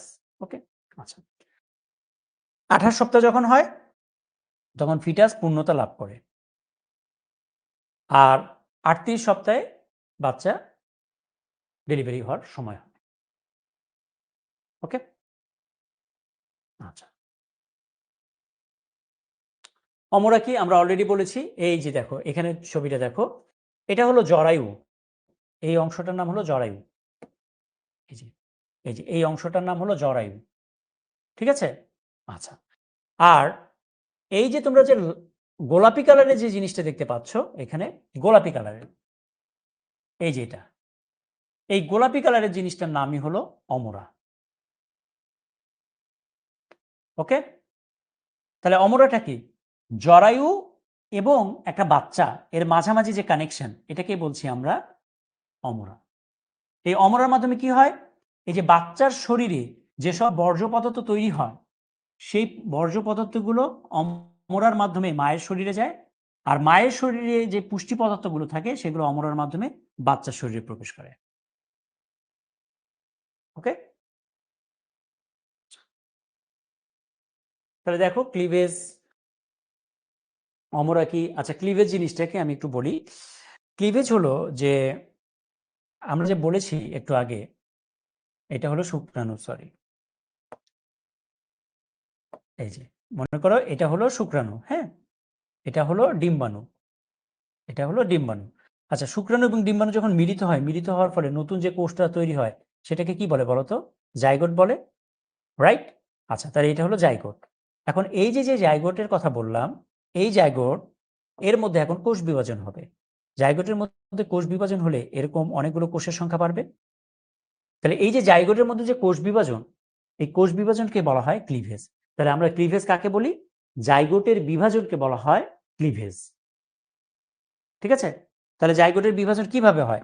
জাইগোট থেকে মূলত বিভাজনটা হয় এভাবে, এই যে যে জাইগোটটা, এই জাইগোট থেকে প্রথমে একটা কোষ থেকে দুইটা কোষ, এই জাইগোটটাকে আমরা যদি দেখাই, এই জায়গাটা তো প্রথমে এভাবে একটা কোষ তৈরি হয়, একটা থেকে দুইটা, দেন এখানে এভাবে একটা কোষ তৈরি হয়, দুইটা থেকে চারটা, এভাবে করে। তাহলে জাইগোটে যে কোষ বিভাজন হয়, এই কোষ বিভাজনটাকে বলছি আমরা ক্লিভেজ। ঠিক আছে? ওকে।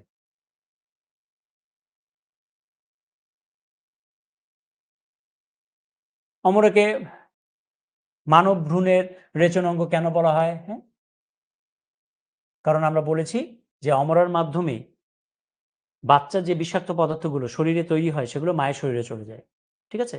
তাহলে আমরা রেচন অঙ্গের মাধ্যমে, কিডনির মাধ্যমে শরীরের মধ্যে যে বিষাক্ত পদার্থ সেগুলো বের করে দেই, তাই না? তাহলে এটা অমরা রেচন অঙ্গ হিসেবে কাজ করে। অমরাকে ফুসফুসের সাথে তুলনা করা হয় কেন? কারণ অমরার মাধ্যমে শরীরে আমরা আমরা যেমন ফুসফুসের সাহায্যে কি করি? কার্বন ডাই অক্সাইড বের করে দেই। অমরার মাধ্যমে বাচ্চার শরীরে যে কার্বন ডাই অক্সাইড তৈরি হয় সেগুলো মায়ের শরীরে প্রবেশ করে। হুম? ওকে। ভ্রূণের কোন অঙ্গ বৃক্কের মতো কাজ করে? ওই রেচন অঙ্গ আর বৃক্ক একই জিনিস। অমরা কাজ করে। অমরা কিভাবে কাজ করে? ওই একই কথা সবগুলো।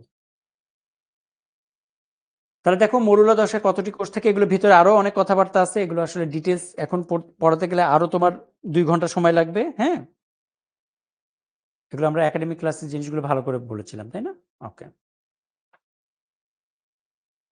তাহলে মরুলাতে হলো 16টা কোষ থাকে। গর্ভাবস্থা কত সপ্তাহ পর্যন্ত বিদ্যমান থাকে? 38 থেকে 40 সপ্তাহ।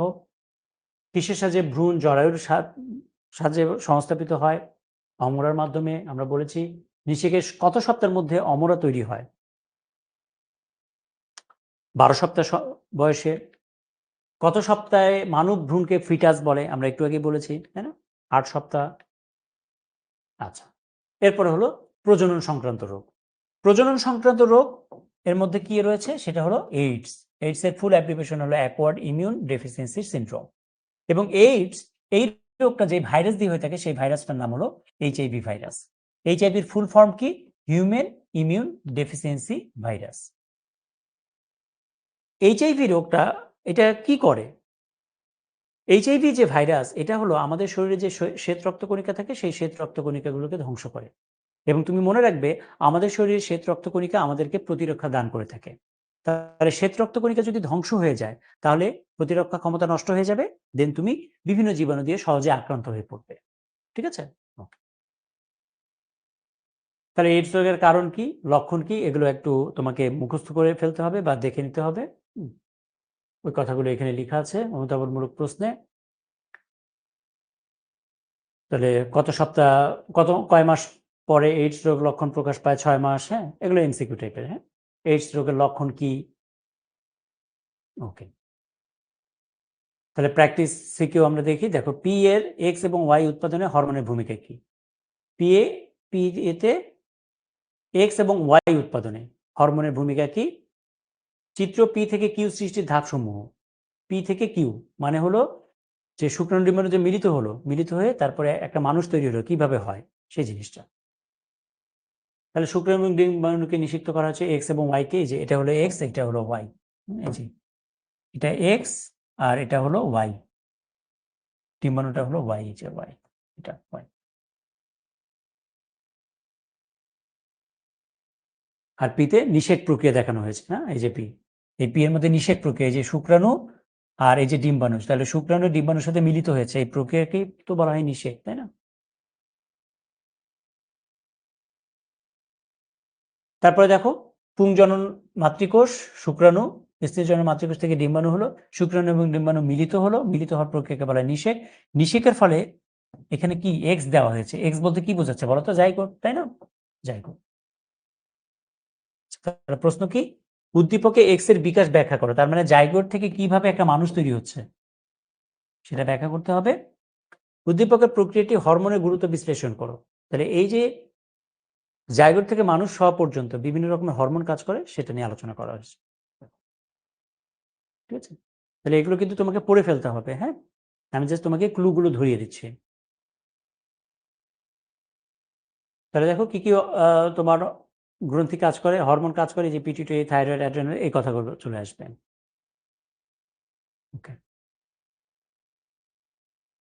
এল এম এন উদ্দীপকে পি এর উৎপত্তি ব্যাখ্যা করো। পি, এই যে পি, এই যে পি, পি এ এখানে দুইটা কোষ, তাহলে পি বলতে এখানে কি বোঝাচ্ছে? পুং গ্যামেট। গ্যামেট। ঠিক আছে? আচ্ছা, চিত্র এম থেকে চিত্র এন সৃষ্টির ধাপসমূহ বিশ্লেষণ করো। এম থেকে এন, তার মানে এটা হলো কিসের ছবি? এটা হলো নিষেকের ছবি দেখাচ্ছে। এখানে নিষেকের ছবি বোঝাচ্ছে, এটা হলো নিষেক। মানে আগের আমরা এরকম একটা কোশ্চেন সলভ করেছি, তাই না? আর এটা হলো ভ্রূণ, রাইট? তাহলে নিষেকের পরে ভ্রূণ তৈরি হলো, ভ্রূণ থেকে মানুষ। ভ্রূণ বলতে এখানে অ্যাকচুয়ালি মানুষ, ভ্রূণ বলবো না, মানুষ বলে ভালো হয়। মানুষ, তাহলে মানুষ। তাহলে নিষেক থেকে মানুষ কিভাবে তৈরি হলো, সেই কথাগুলো আসবে। ওকে, তাহলে দেখো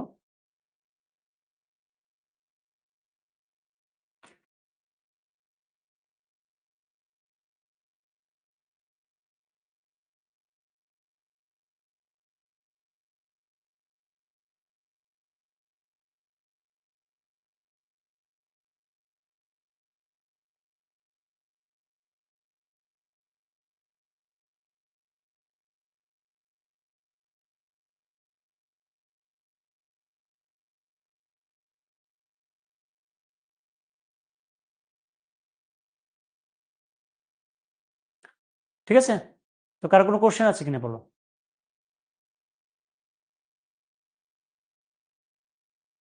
এখানে ভিতরে অনেক কথাবার্তা আছে, হ্যাঁ, কারণ মাত্র 2 ঘন্টার মধ্যে এই চ্যাপ্টার যত ইনফরমেশন, হ্যাঁ, এই ইনফরমেশনগুলো 2 ঘন্টায় আসলে মেকআপ করা কখনোই পসিবল না। হ্যাঁ, এগুলো তোমার, আমরা যখন এগুলো একাডেমিক ক্লাসে পড়াই তখন কিন্তু আমরা এগুলোকে খন্ড খন্ড করে ভাগ করে পড়াই, তাই না? সো তোমাকে আমি জাস্ট একটা বেসিক আইডিয়া দেওয়ার চেষ্টা করেছি, যে কোনগুলো কিভাবে পড়তে হবে, বেসিক আইডিয়া দেওয়ার চেষ্টা করেছি। হ্যাঁ, কারণ এখন তো তোমাদের পরীক্ষার সামনে, এখন ডিটেলস আলোচনা করার তো আমাদের সময় নেই, তাই না? ওকে, কারো কোনো প্রশ্ন আছে কিনা, পরীক্ষা রিলেটেড কোশ্চেন আছে কিনা? হ্যাঁ,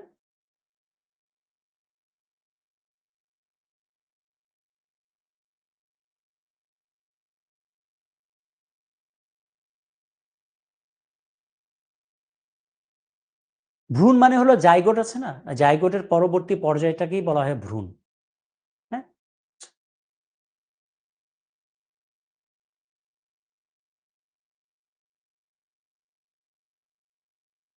না, একজন প্রশ্ন করেছে সে সিলেটে থাকে, তো তার জন্য শুধুমাত্র সিলেট বোর্ডের প্রশ্নগুলো দেখলেই হবে কিনা, না, তোমাকে সিলেট বোর্ড বাদ দিয়েও বাকি যত বোর্ড আছে সব বোর্ডের বিগত বছরের প্রশ্ন সলভ করতে হবে। হুম, যা পড়ালাম এতক্ষণ ধরে এগুলো মনে রাখতে পারলে অনেক প্রশ্ন তুমি কমন পাবে।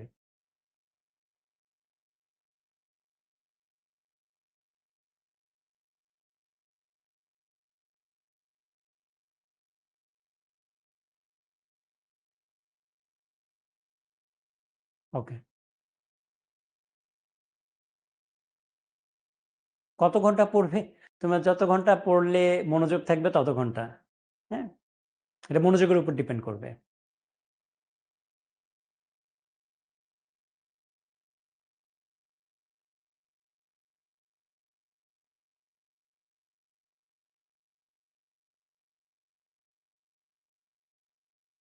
আচ্ছা, ব্লাস্টুলা কি গ্লাস্টু, এগুলো অনেক কথাবার্তা আছে ভিতরে। হ্যাঁ, জাইগোট আছে, জাইগোট যখন বিভাজিত হয় প্রথমে মরুলা দশা হয়, মরুলা পর্যায়, দেন এরপরে হলো ব্লাস্টুলা পর্যায় হয়, তারপরে গ্যাস্ট্রুলা পর্যায়, অনেক কথাবার্তা আছে আসলে। এটা আমি যদি এই টপিক্সটাই শুধু পড়াতে চাই, এটা পড়াতে গেলে তোমার আরো 2 ঘন্টা সময় লাগবে। শুধু এই মরুলা, ব্লাস্টুলা, গ্যাস্ট্রুলা, কিভাবে একটা মানুষ তৈরি হয়, মানুষের জন্ম হয় কিভাবে, একটা শুক্রাণু ডিম্বাণু মিলিত হওয়ার পরে সেখান থেকে শুরু করে কিভাবে মানুষ পর্যন্ত তৈরি হচ্ছে বা জন্ম হচ্ছে, এটা অনেক কথাবার্তা আছে কিন্তু। হ্যাঁ,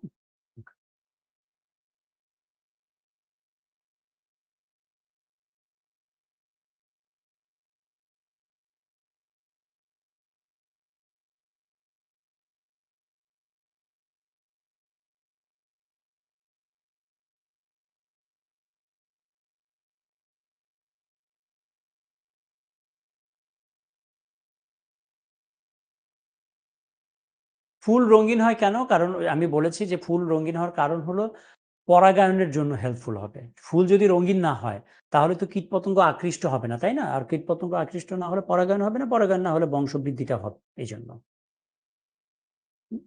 পুষ্পমঞ্জরি কি, এগুলো কিন্তু আমরা পড়িয়েছি। ওকে, তো ঠিক আছে, তাহলে আমরা ক্লাসটা শেষের দিকে। তো তোমাদের পরীক্ষার ডেট, হ্যাঁ, 11 তারিখ, এবং টপিকসটা হলো যে জীবের প্রজনন। আজকে যেটা পড়ালাম সেটা তোমরা 9টার দিকে দিতে পারো, 11টায় দিতে পারো, 2:30, 5টা অথবা 10টার দিকে, যে কোনো সময় দিতে পারো। তো এই সময়গুলোর মধ্যে দিতে পারো, ঠিক আছে? এটা একটু মনে রাখবো। ওকে, তো ওকে, সবাইকে ধন্যবাদ জানিয়ে আজকের ক্লাসটা আমরা এখানেই শেষ করছি। নেক্সট ক্লাসে তোমাদের সাথে দেখা হবে। সে পর্যন্ত সবাই ভালো থেকো, সুস্থ থেকো। আল্লাহ হাফেজ সবাইকে।